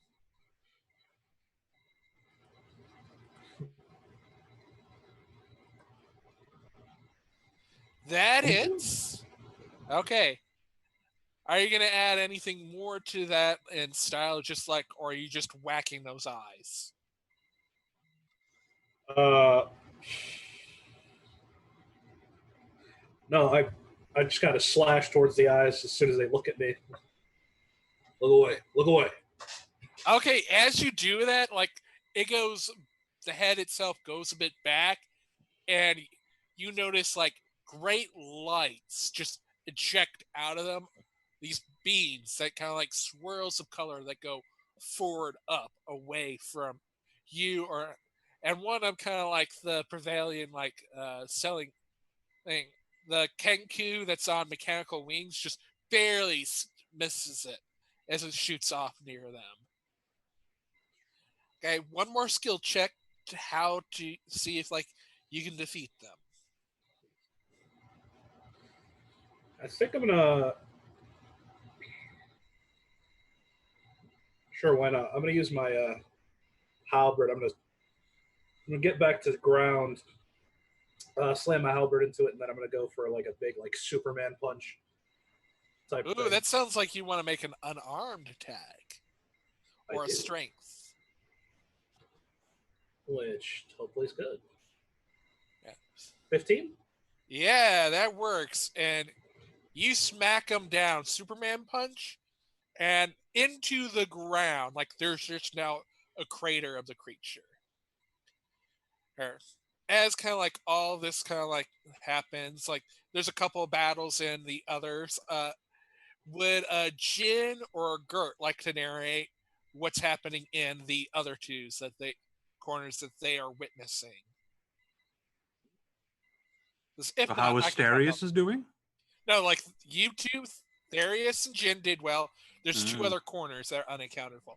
Like I can come up with something. I want to give them the opportunity. Because one of those would be Asterius, because he's also in the tournament somewhere. Well, like again, there's 4 quadrants. One of Theseus, one of Jin. Those 2 battles have occurred. There's 2 more portions that haven't gone through, which Otto or Gert can narrate what happens in there. Otto is actually not paying any attention to the fight. They are wandering through the crowd, distributing potions into mostly empty cups with sleight of hand. Okay, give me a sleight of hand check. And I'm gonna tap Tides Chaos for this. As the universe swirls in fatal lines to dose some Okay. random strangers. Okay, some Oh, Jesus. okay, you notice like some very weird things. Gert, do you want to describe what's happening in one of the quadrants or what you're doing? Being completely honest, she's probably not paying attention to anybody but Jin because she really, really needs them to win. Really, really. So all of her attention, effort, and energy is focused on that one corner. Okay. She will glance over occasionally at Theseus, like just to see like if Theseus is actually as good as Theseus thinks Theseus is. But other than that, she's highly focused on sending all of her mental energy to win towards Jin. Okay, so is this like a cheer that you're doing, or is it just like how are that? Because it sounds like you want to make a performance roll to help encourage Jin. So it's more of like when I'm like that really intense basketball dad that sits on the bleachers and like is yelling at their kid from the bleachers, but except for Jin's not my kid. That's the vibe I'm this going was for. America. Yeah. If you need a performance check for that, I can do that. Yes, this is just like it's a DC 10. It's just to see kind of like if it's good or bad. Whoa! Okay, that's a 22. So what do you say or do that encourages Jin to have advantage on their next roll? Oh, like tough love. So like if I think that they could have done it better, I'm gonna be like, you could have done that! Look for their weak spot! You've got this! Like in her giant t-shirt, standing on the bleacher, like just screaming and raging. She's probably the loudest in the section that she's in. Nice. And as kind of like we get to that, we see kind of like these four barriers fall down, and in one corner you see Blood Maw, the Obliterator, literally like gushing blood out as like they have a down opponent. It's like, no more blood, as it's just being spewed out of them. No, you shall drink of me in defeat. Like, it is just weird how like they are just like spitting blood at this guy. But you notice like in particular, like this is the devilish like orangutan you went out on a date with, Gert. And over on the other side, we see kind of like one of these very warrior, like essentially Thrycreen. They have two weapons that they have been spinning around, just striking down, and just been so elegant in their design. They ended up just like decimating a guy who it looks like a rat, but clearly is not a rat yet. So we're down to kind of like 4 people and waiting for in the center. So we have Blood Maw, a Thrycreen, Jin, and Theseus.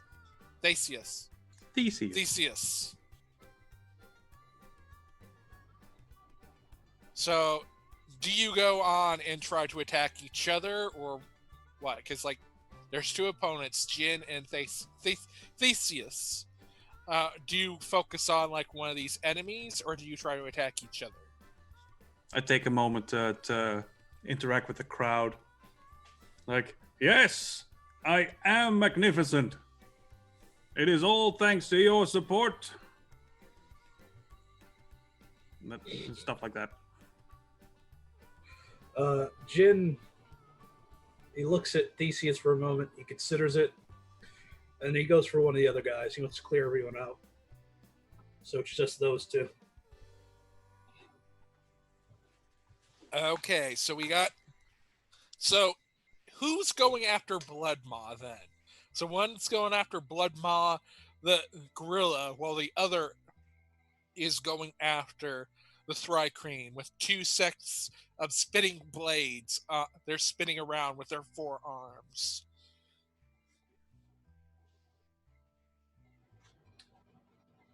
I'll go for Blood Maw.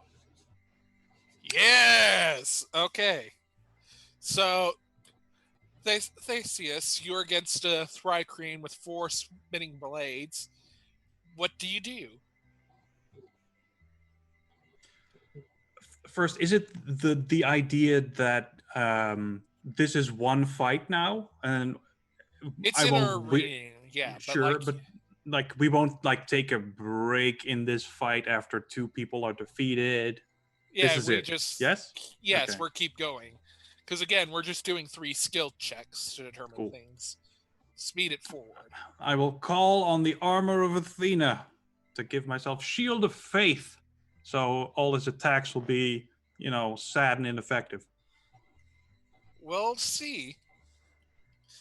As I take a defensive position, so I'm going to defend and embarrass him with, how useless he is. Okay, so you're taking a defensive stance and see how well they can. Yeah. So Shield Okay. of Faith, +2 armor class, defensive stance. So all their attacks have disadvantage. Okay, so let's see as they make with their attacks. So that's 2. I can't remember yet. That's a 4, then a 14. So they clearly missed by. So you exceed on that. Yeah. What's the next way you're going to handle this? The next way is I'm going to go full out offensive. With I'm a fighter. I have 2 attacks, so I'm just going to attack. We'll push him and then push through him. Well, I have the staff. Poke, poke, hoop, to deal with that. Okay, I'll make the attack rolls. Yep. Way too Okay, verbose. first one misses. Mm-hmm. The second one does hit. Like they had just dodged, like just jumping out, and almost as if it's you planned. Like right where they land, that's when you hit. Like the first one was to psych them out. Mm-hmm. Okay. You have some skills, I see, Bugman. But you cannot stand against the gods. I can stand around many things.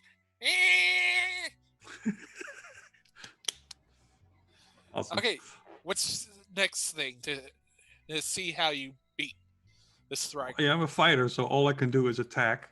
Well, again, like basically. any skill, we're doing any skill check because, like, how would you like to? Like, this is very narrative.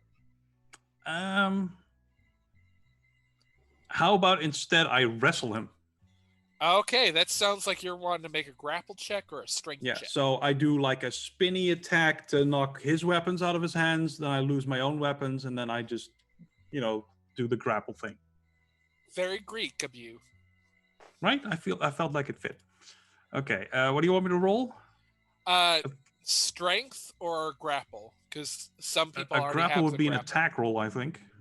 Yes, it's just some already have that on their sheets, some don't. A 15. That matches. So if it meets, it beats. Yep. So this is kind of like a struggle of like you going into very like WrestleMania for how do you defeat him? I'm just gonna hold him in some sort of hold until he taps out, which he's gonna do with several arms because that's how many he has. Nicely done.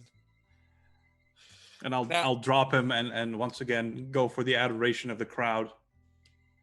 And because of actually, I need you to make a dexterity check because auto mixing with some of the drinks, they were in particular at some Thrycreen. And they were rooting for their hometown hero, which you just defeated, which if Otto didn't mess with their drink, they probably wouldn't have tried considering it. But since they're not going to drink it, they're going to toss it at you. Okay. What would you like me to roll? Dexterity saving throw. My second to worst save. Okay. Nope. You are pelted with as you've done with that, you can feel like a weird magic that's being affected by you. And like it is just like weird. You don't know why. And you seem to just kind of like going left and right, just swirling around before kind of like going like the whole world is getting wobbled and needs you to make a constitution saving check to see like you fall down. Because they pelted you pretty good. That at least I know how to do. Yes. 14. Yes. You may be dizzy, but you are not knocked down. So now we have finally, we have Bloodmaw, the Eviscerator, versus Jin. How would you like to deal with this hulking gorilla? Go, Jin. That's me, not Theseus. I'm actually gonna. Jin's gonna. Before engaging, he's gonna raise his arm up into the sky. Then a somewhat uncharacteristic move. He's gonna raise a fist in the air, and as he's standing there, he'll go into a rage. So cracks will form down the arm, up across his face, and across his torso and his other arm. And then he'll pick up his halberd to engage. And well, actually, no, he won't pick up his halberd. He'll first of all try to just straight wrestle this thing to the ground. Okay, so strength check with advantage. So they're up against you. So I'm guessing it's your strength versus their dexterity. If we're talking grapple, it's athletics versus their athletics or acrobatics. Oh, okay, thank you. Which again, that's in BC is just dex. Okay.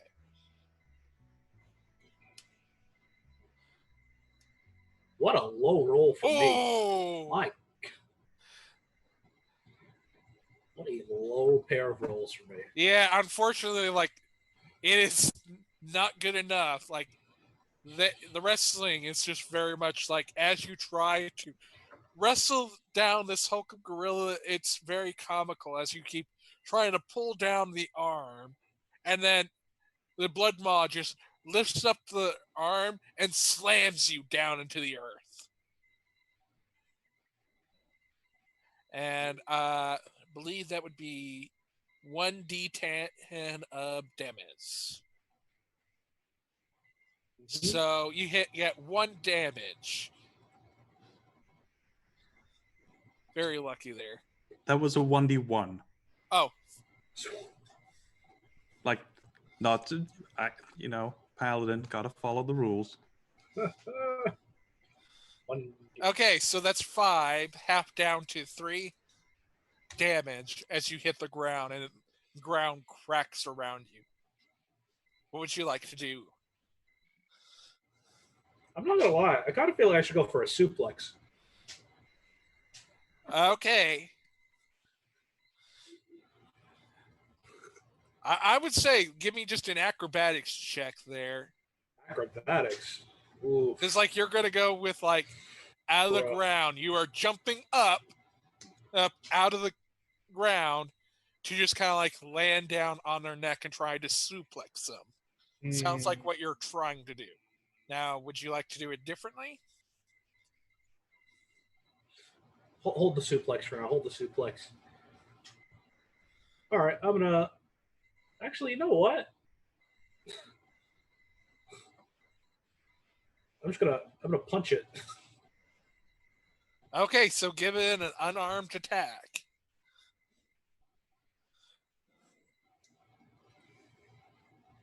Well, we'll see if I punch it. That's the thing, right? Always low roll. Yeah, but again, like you do have 5d6 in the pool, so you can use one of those if you feel like you need to. Jeez, 5d6? What? Yeah, like we've been earning throughout the game through chat as well as Twitter. Like they haven't been used a whole lot, but I feel like you kind of want to use one, because if you can get a 2 or more, like that does work. Oh, sure, why not? I'll try to use one. Yes, there you go. That does work. So you go with something simple. Just okay, screw fancy things. I'm just gonna punch, and you knock back a couple of feet. What would you like to do next? Now that I've had my fun, I calmly walk over to my halberd and pick it up, and I go to try to attack again. Okay. I believe with you are enraged too, so let's get those attacks. Let's go. Yeah, why not? I'll go reckless.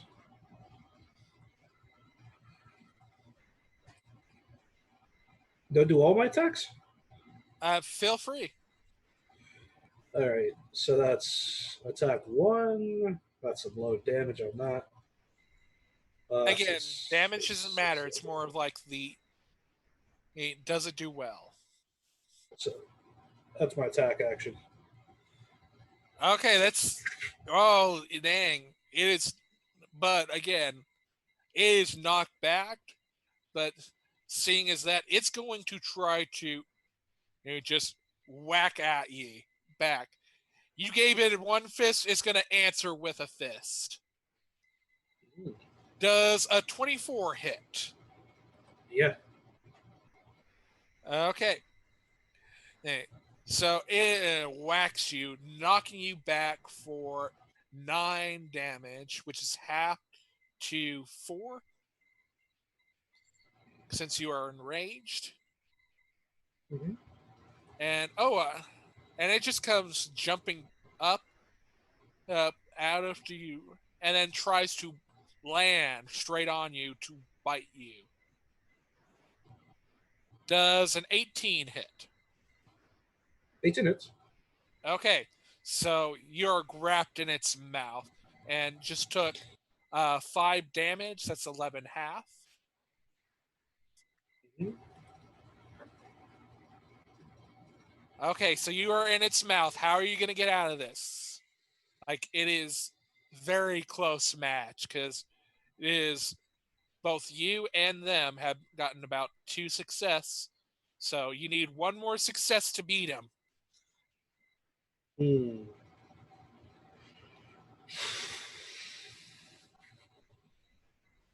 Hmm.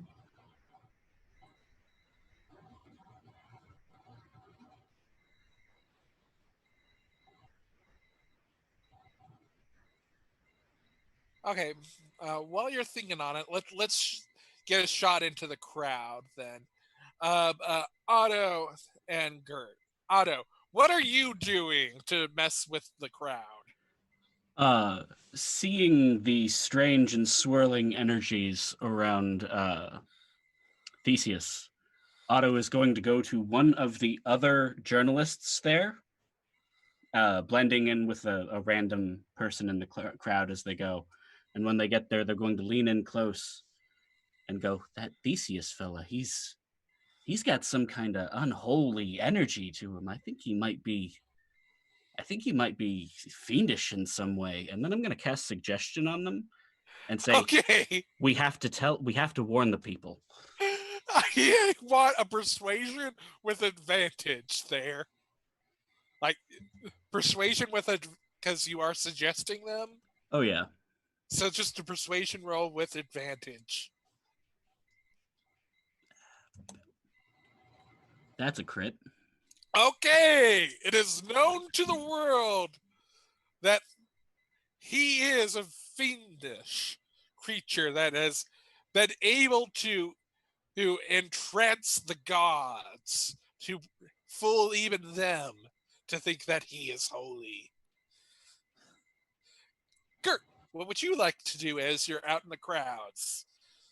I am still doing the same thing as I was before. Okay. He's rooting on my friend. Okay.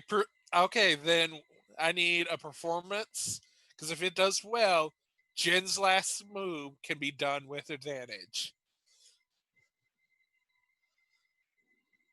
So come on. That's 11. Do you want to add a d6 to that? Sure, why not? Well, are they the groups? Yes, but you have Okay. 4d6 left. I'm not gonna add a d6 to that. I'm gonna let us save those for other things.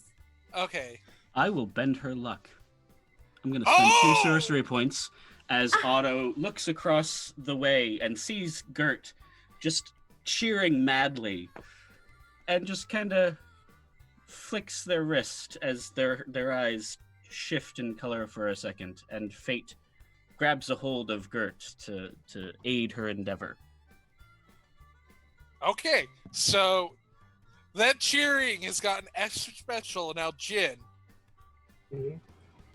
You have, I believe, advantage now because that's succeeded because of Otto adding a d4 to Gert's performance. So that works. So, Jin, whatever you feel like you're going to do to try to defeat Blood Maw is done with advantage. What would you like to do? Since I'm in the jaw, I'm gonna try to pry it open. Ooh, give me a strength check with advantage. Oh wait, you're also enraged, so give me double advantage. I'm gonna use a. I don't know. If super advantage is the right thing for this. I have no idea, but like, how else? Like, you got advantage. You're also rage, which would give you advantage on strength checks. So, Oh, that's 2. so again, like, unless you kind of like want to risk it for the biscuit, an 18 will work. Oh yeah, 18. Yeah. Okay, you pull it out, and I'm guessing like from the mouth, like you pop out, and then you suplex him down to knock him out. Yes, I'm somehow even more mad. This thing dared to swallow me. Nicely done. And the showman comes up. Wow! We had the greatest show here. We got the 2 fighters that knocked it down. They gonna get the best, and they fought the best.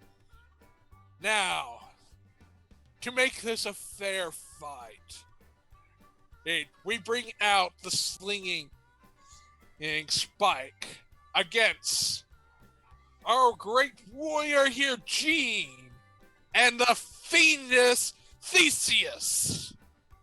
Fiendish? I am no fiend. I am the champion of the gods.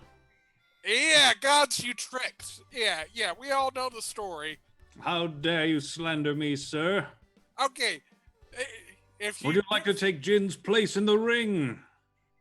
Hey, I'm not the one that's making up them. I'm just telling you the stories people told me.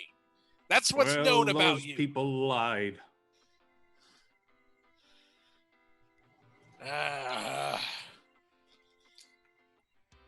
Okay, then how about I just leave the ring? Will that make you happy?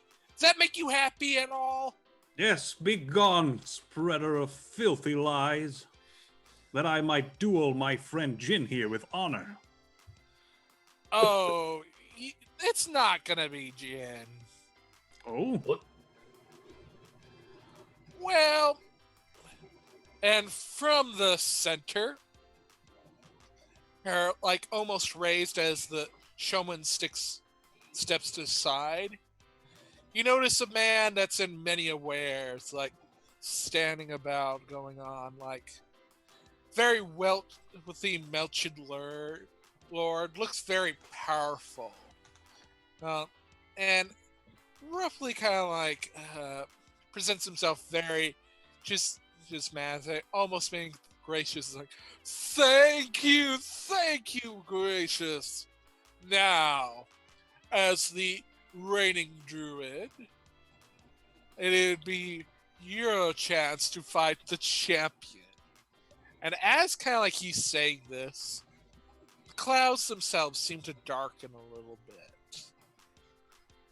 That if Otto or Gert would like to make a Arcana or Perception check, as like you notice like these clouds starting to change.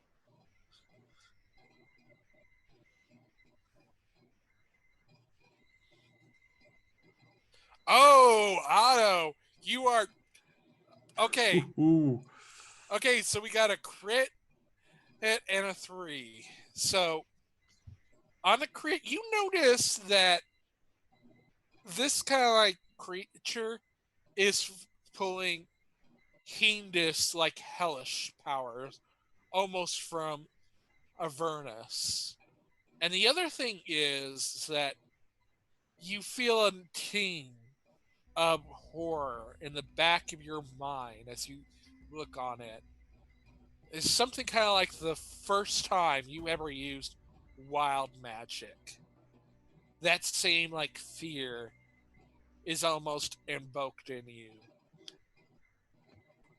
And most of the crowd seems to be melting away as you focus purely on this man with a smile that seems to be more devilish than your own.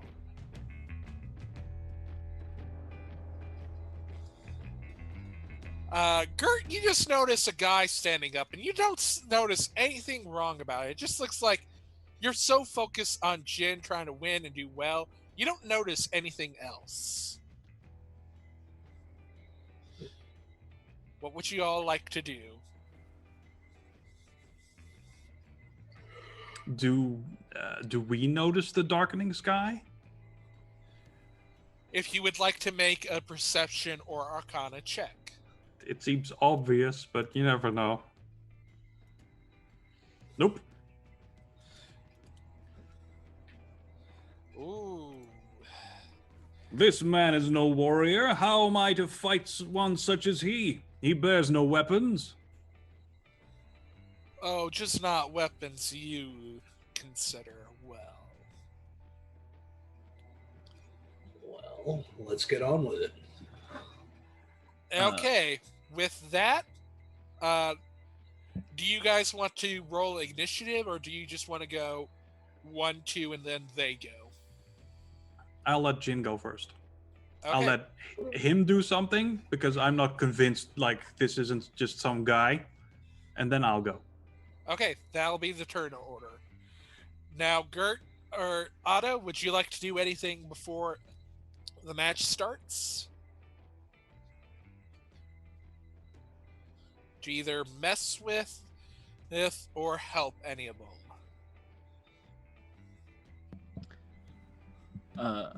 Otto is going to turn to said journalist next to them that is already clued into all of this fiendish nonsense, and inform them that this whole charade is compromised by devilish forces from outside our plane, and that they should leave now and spread the word that this place is rotten to the core, and that this tournament was a trap set by the dragon-marked houses. For Theseus. A trap for Okay. Theseus. I need a persuasion roll there. Because, okay, you are trying a whole lot there. Like, it's going to be a high DC, but yeah. Oh, Nice. damn! I had a high DC and you just destroyed it. The silver tongue. Good job. Okay. Most of the actual things start to go one after another of just like, oh crap. And like everyone starts to actually start to run away. Okay, like bits by bits. And I need both Gert and Otto to make a dexterity saving throw to not be knocked over by fleeing patrons that's in the crowd.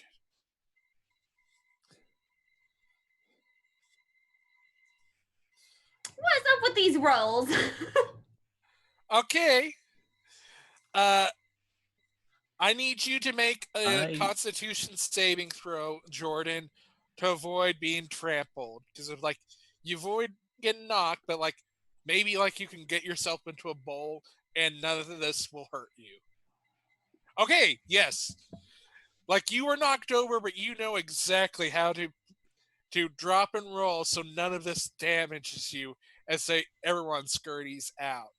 So there's now only about one or two like brave peoples in the stadium that just go, I've seen this before. And there's also like you see kind of like there is what looks to be a very like old like druid, like they still have like musharusi, kind of like they got a turtle on their back, like turtle shell on their back. It's like they got a stick going like, well, just like the old days. Guess we're gonna have a good old dirty match here. Uh, as kind of like things seem to focus on the crowd, Jen, what would you like to do? All right. First of all, I rage again, just to refresh that. Oh, I thought it was still going.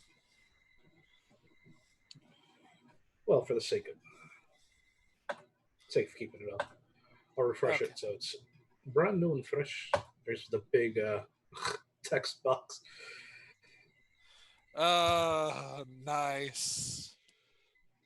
Like And I'm guessing like this is like Dragon Ball and like you're starting your spirit kind of like radiates over. yes, it does. I Okay. am even more powerful than you could possibly imagine. I don't know. I can imagine a lot. All right.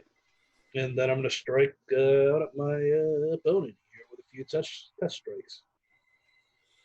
Okay. Because why not? Okay. Halberd. First attack. That's a miss. These rolls. Oh, brother. Second attack. That's a hit. 10 plus 2 from rage damage. Okay. So 12 total. Nice. Cinema turn. Okay. How about you? What would you like to do? Theseus? I'm gonna wait for the bad guy to do something because I don't know what he's about. Okay, so you're gonna hold action? Yeah. I'm just gonna go after him. Okay. And since it's their turn, uh do do do do do. Oh. They're gonna go with a suggestion. Like, why fight me when you can fight each other? That's So, what we wanted to do, and then you showed up. so I would like you to make a wisdom saving throw. Me or Jin? You, Jin, and it just seems like okay. You hit me, okay. I'll just turn him on you. Oh damn, that saves.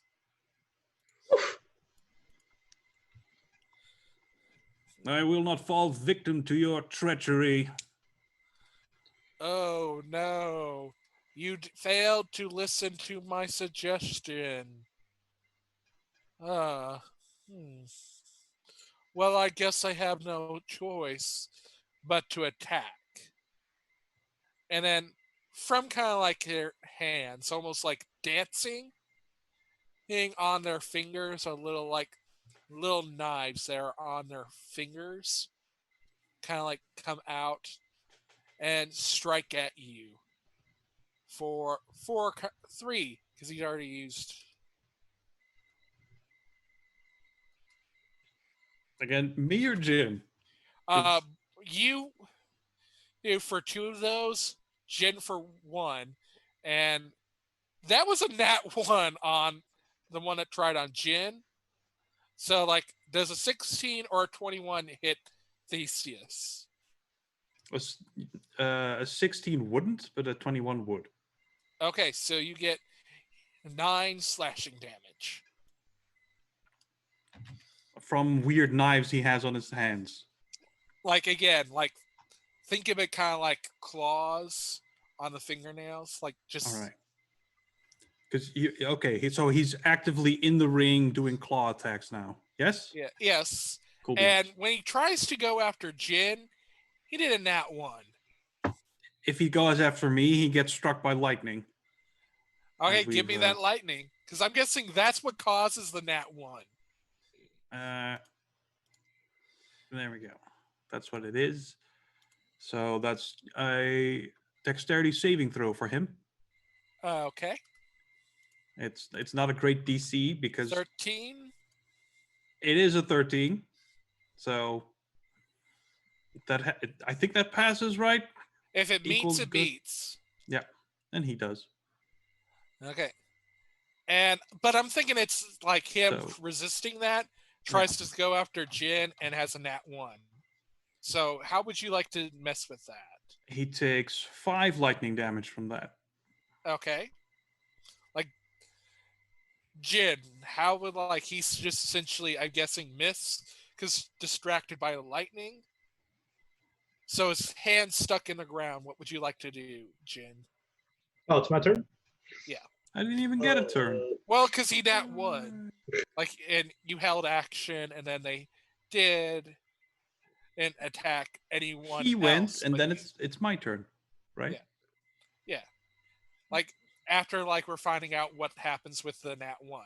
Because the nat 1 allowed for... Oh, this is Jin. the nat 1, and as a result of the... Okay. He gets a free attack. And then we would go to you after that. So, Jin. All right. I'm going to try to use my fancy new dragon handle. Dragon sleeve. With the dragon head on it. Yep. So, bonus action is essentially to turn it on into what flavor or what element is going to be coming out of your Hellingsburg to do extra damage. Fire. Oh, nice. So, Wave the dragon. Nice. So I need just from you attack. And regardless, it will do like 1d10. That extra. Like, that's at least the cost of the first one. Rest, it's just with your regular attack. This damage only applies to the first attack, right? Yep. Alright, so... rough. But you miss, but like the fire still comes out. See? Okay. I'll roll my second attack. Roll me one. Yeah, but roll me 1d10. Because like you with the Hallerberg miss, but the fire still hits. D10. Okay. Ooh, nice. Because essentially, like, the flames coming out of your Hallenberg is probably why, like, you miss. Like, flame was a little too much. It was a little more hot than I was expecting it to be. And then I'll roll my second attack. 26. It's only 7 damage plus 2 rage damage, 9 damage total. Okay. Now, Theseus, it is your turn.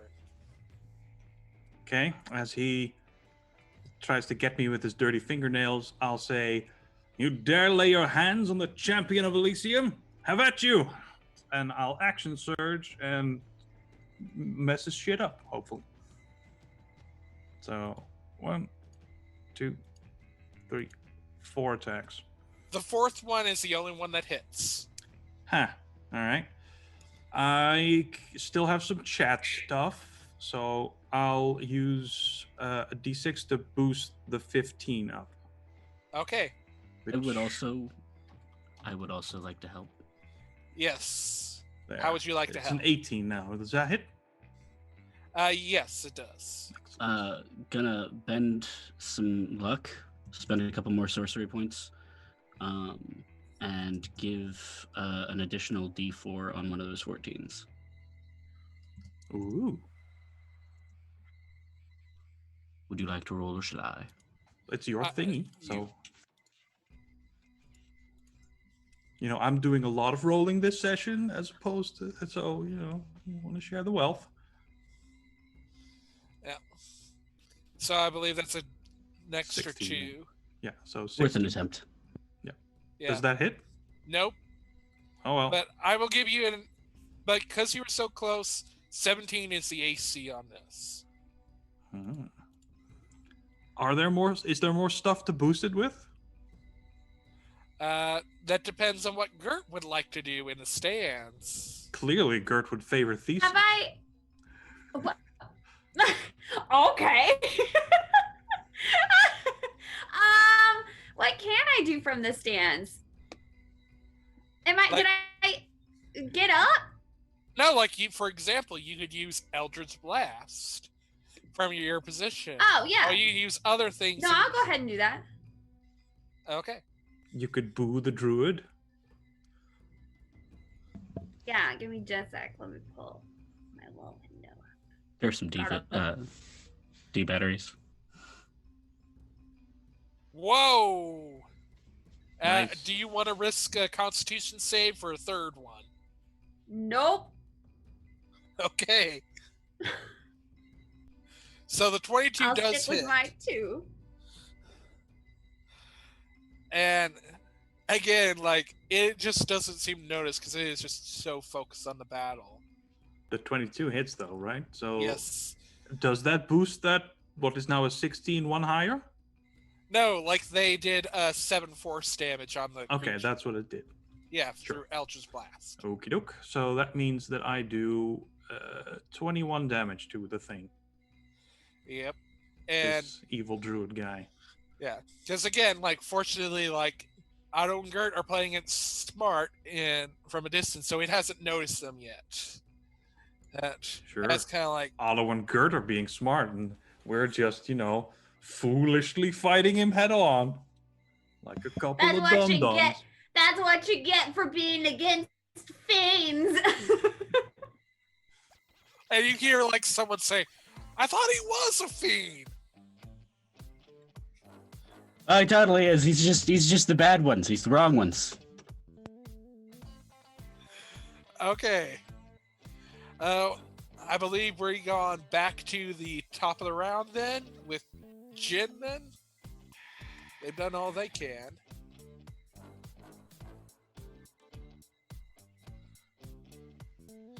Okay. Do I need? You Do I need kind to of cut out. Do I need to use another bonus action to? Nope, it's still going. What is So Okay. So I have my bonus action free for my pole arm attack. Okay, so I'm just. Do I want to go? AC is pretty nice. I'm gonna do these attacks reckless. nice. So I get advantage on them. They get advantage on me. They attack back. So first attack is going to be 15 misses. Second attack.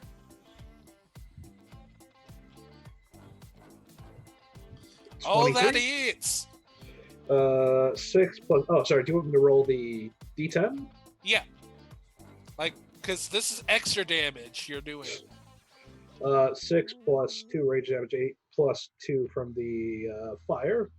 That's 10 points damage, and then bonus action, I can hit him with the other end of my halberd. Do that at advantage too, because it's another attack. Oh, Wow. That is very nice. So so that's about 13. with that pole bonus attack. It's 4 and plus 3. Okay. Plus 2 rage damage. 9 more. Okay. And I'm going to allow, because you whacked it with a crit, it is dazed and is prone. So for anything else, like anyone else would like to do, as we go to Theseus. His turn would be first. The bad guy who is now on the ground. No, he's knocked prone, so... Mm-hmm. But Yeah. does that mean he skips his turn, or what? Like, because of the crit, yes. Like, okay. roughly, like, it is... Like, because, again, it's more like the crits and the nat ones, they change things. So that's why, like, get a little bit of advantage here of them losing a turn.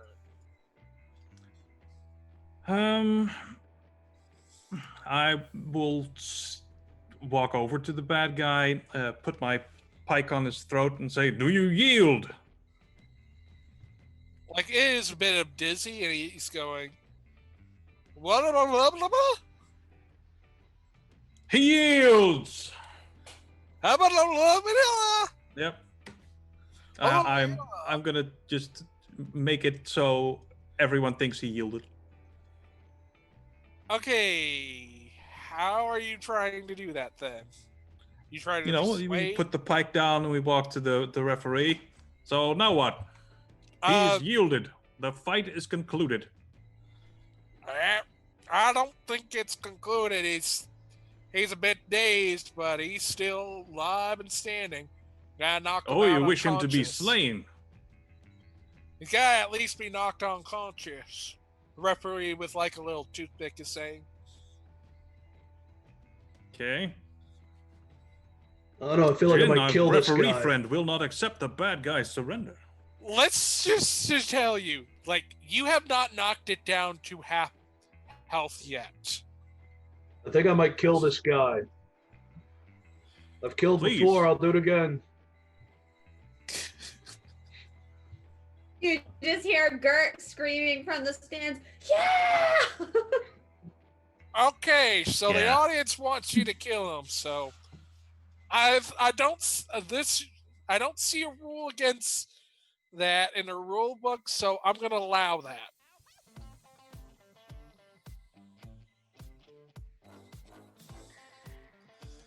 I guess since I haven't used an action, I'll use it to help Jin on his next attack.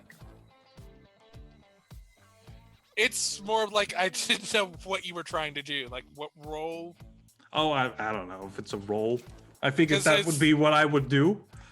Yeah, So, because so far, like yeah. have been informed, you've just done a free action of talking. Yeah, but I'm not going to just walk back and stab a man as he's lying on the ground. That seems unheroic. So I would. I'll give it to Jin. You are 10 out of 10 and not a fiend. Mm-hmm.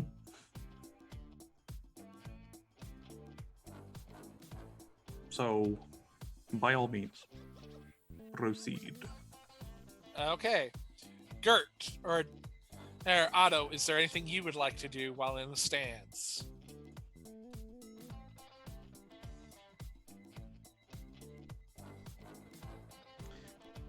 I'm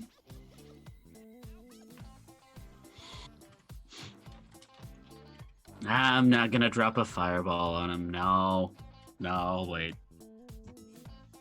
Oh, feel free. Like again, he's not to half health yet.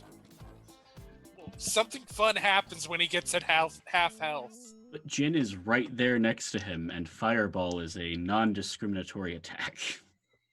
Unless you want to spend some sorcery points. I don't have that meta magic. Oh, my bad. More about subtlety. Yes, chaos with subtle. Well, you have to hide who's doing it. Gert, what would you like to do? Burning hands. You need to get up close. That means you're having to get out of the stands. Fine, I'll do it. I'll do it for the fire. Okay, that's gotta be a raid cry. I do it for the fire. That's a pretty good one, I have to admit. Okay, so you rush up and do burning hands. That kind of knocks him out of his dizziness as he is burned, and that kind of knocks him out. And do do do do. Uh, it's gonna go right back at you with a reaction of hellish rebuke. Dang it. Can I react to a reaction? That's not a thing. That's counterspell is sounds like what you're wanting to do. Okay, never mind.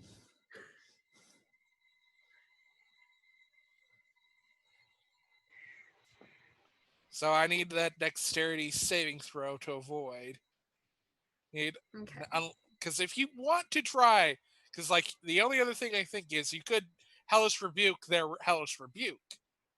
I have that. That's part of why I was asking, but I'm just gonna let it Yes, slide you this could. time. Yes, you actually could use hellish rebuke because that is reactionary.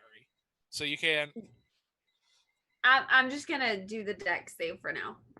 Okay. And I believe where do I have 18.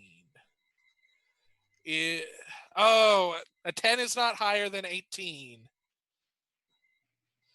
That does not save. Oh, no. Dang you. Roll 20 just disconnected on me. Dang it. Oh, weird. Me too. Oh, yeah, me too. Oh, me too. Looks Me like it's too. down. Wow. That Well, it's almost time. like again, Gert, you hellish rebuked roll 20. What Well can done. I say? You Very impressive. If you attack my attack, I'm gonna attack the thing that lets you attack me. It's logical. wow. Be careful, Fourth Michaels. wall. You might be next.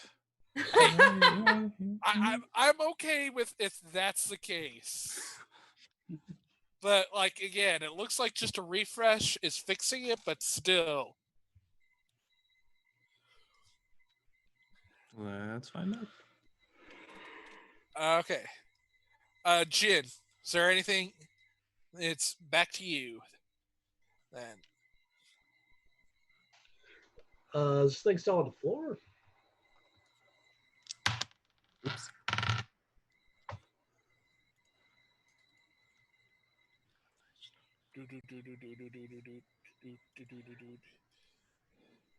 So still not down for the count, right? He got essentially out of the daze by the burning hands because getting hurt will get you out of prone. That's why a lot of people, when one of the players gets prone, they will a lot of times hit them along the way, and so that way they can get out of that prone without needing a check. So, Jin, it is your turn. All right, I'm gonna go reckless again. Okay. For all my attacks. First attack at advantage. 24, the D10.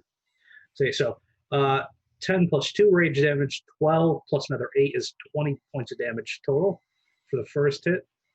Nice. Second attack at advantage. 24, only 5 points of damage, plus 2 rage damage is 7 points of damage. Nice. Bonus action, swing my halberd to the other side, smack him with the back end. Also at advantage. 20, that's just 5 plus 2, 7, another 7 points of rage Sorry, damage. Nice. Okay, so does that end your turn? Yeah, it does. Okay. It looks like I'm gonna need to bring out the big guns. But you know what? I think 4 is a little too much.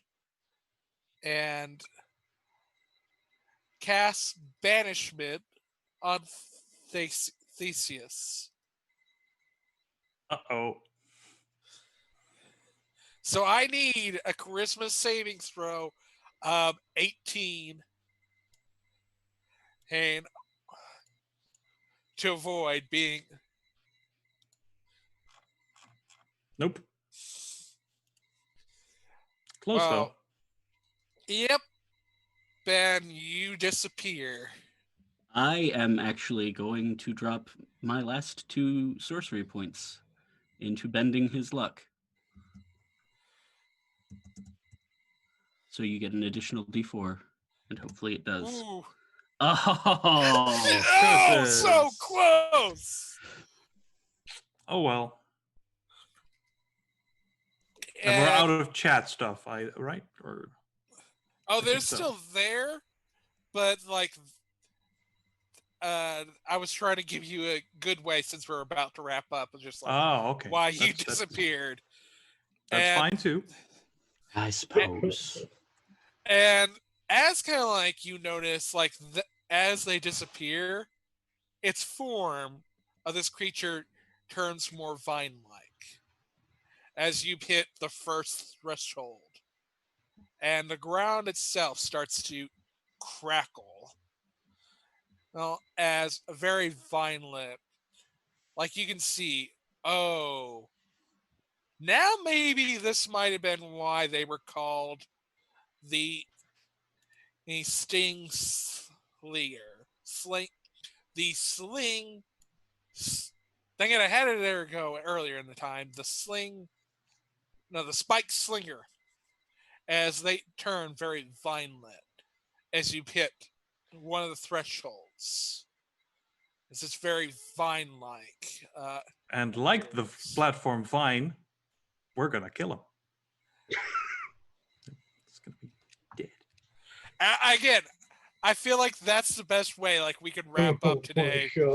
Is as kind of like they are becoming very vine-like. Will our heroes kill Vine?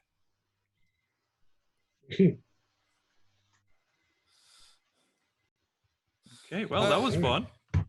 Yes. Yes, sir. Thank you all very much. Me. And let's get it around for outros. And where is the outro text? There we are. Thank you all. We're going to go around to see what was your favorite moment of this week's episode and where can we find you. Thank you for our viewers. Thank you for our sponsors. Thank you, Grinding Coffee Company and Fundamental RPG. Be sure to check out grindingcoffee.co and use the code RAVVYN for 13% off your order. And I feel like Gert did a good job of stealing the show. Let's hear from them. What was your favorite moment, and where can we find you? Hey, yeah. So I am always Theseus. It as a whole was my favorite moment. I am a sucker for very pompous, slightly egotistical characters. Me too. So I applaud you. My favorite moment was when we were in the little like cart thing, and Michael asked you if you were looking out the window, and you go, "Well, if the window looks like a mirror, yes." That's a mood. I am Jordan, aka Sassy with Sander. You can find me at Sassy with Sander on any social media. I do music on YouTube. I sew cosplays, and you can catch me playing TTRPGs across the internet. If you want to look at some of my older stuff, I was a part of a family-friendly all-women D&D podcast called Fate and the Fable Maidens. And I think that's all that I do right now. That might change in the future. Well, don't you have a cosplaying thing and a Patreon? I do have a Patreon, at Sassy with Sander, and I am about to start selling cosplay cloaks. So keep an eye out for that. Ooh. Thank you, Michael. You're welcome. And for the always spectacular and jubilant Jin, what was your favorite moment and where can we find you? Favorite moments. Okay. Think about two. I think the imagery of a Gert in the crowd in a huge shirt,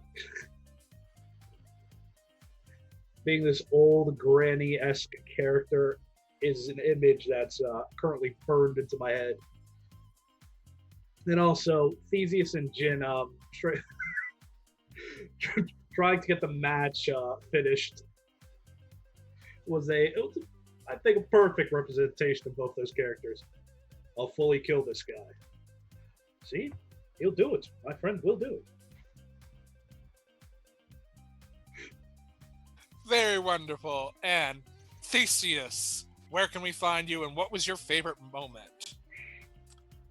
My favorite moment was all of Jordan's reactions to everything, which was always very expressive and amazing. But like in game, I like all the wacky NPCs. They were fun, and yeah, I think them very creative, very fun. And where you can find me next is Sundays over on Uncanny Adventures, where I play Holy Pirate Paladin who tries to make friends with all the evil pirates. It's going reasonably well. Just, threw one off the ship. Didn't want to be my friend, and that means you've got to die. Friendship or death. That's basically how that goes. That's all I'm doing at the moment, but I'm sure other stuff will be picked up pretty soon. I'm always looking for more things to do roleplay wise, so toss me a thing. And I'm super looking forward to seeing how this all wraps up next time. And where else can we find you? Because I think you have a handle, don't you? A handle? Well, I'm just Paladin Hulk.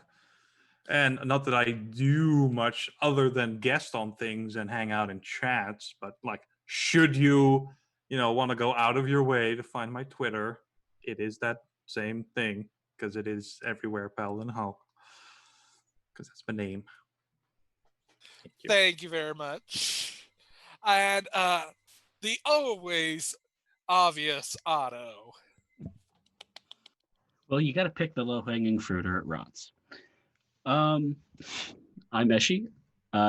You probably can't find me anywhere except here, Mondays and Fridays for Fleshmaker's Folly and Where Things Go South. My favorite part today was just everything Theseus. That was a fine wine. Having such an obvious foil to the rest of the party without having them directly aware of how horrible the party is. Most of the party, was great. And thank you very much for joining us. You're so welcome. I had a blast. And that's me. And what about you, Michael? I needed a break because I'm sorry. You guys make me smile too damn much. A lot of times I need to catch my breath or else I'm going to just go out of breath laughing and smiling at all you good folks. Again, a lot of with Theseus, but my favorite bit would have to be the whole, both you reacting and Otto convincing everyone that you're a feed, and then Jordan go he's certainly not a feed after everyone else is convinced that that was really great. Yeah, I'm the fiend queen. You can't fool me. I just love that. Just love this, and it'll be interesting to see what happens next week where we have for our finale, the next stage here, why they won the Druid tournament, and special guests, the Opera Geek as the Blood Queen. Oh, should be good. Ooh. I'm guessing we shall take it off to Raven. He'll wrap us up for a raid and all that. And I think, do we have a better raid cry than, okay, guess we're going to go kill Vine?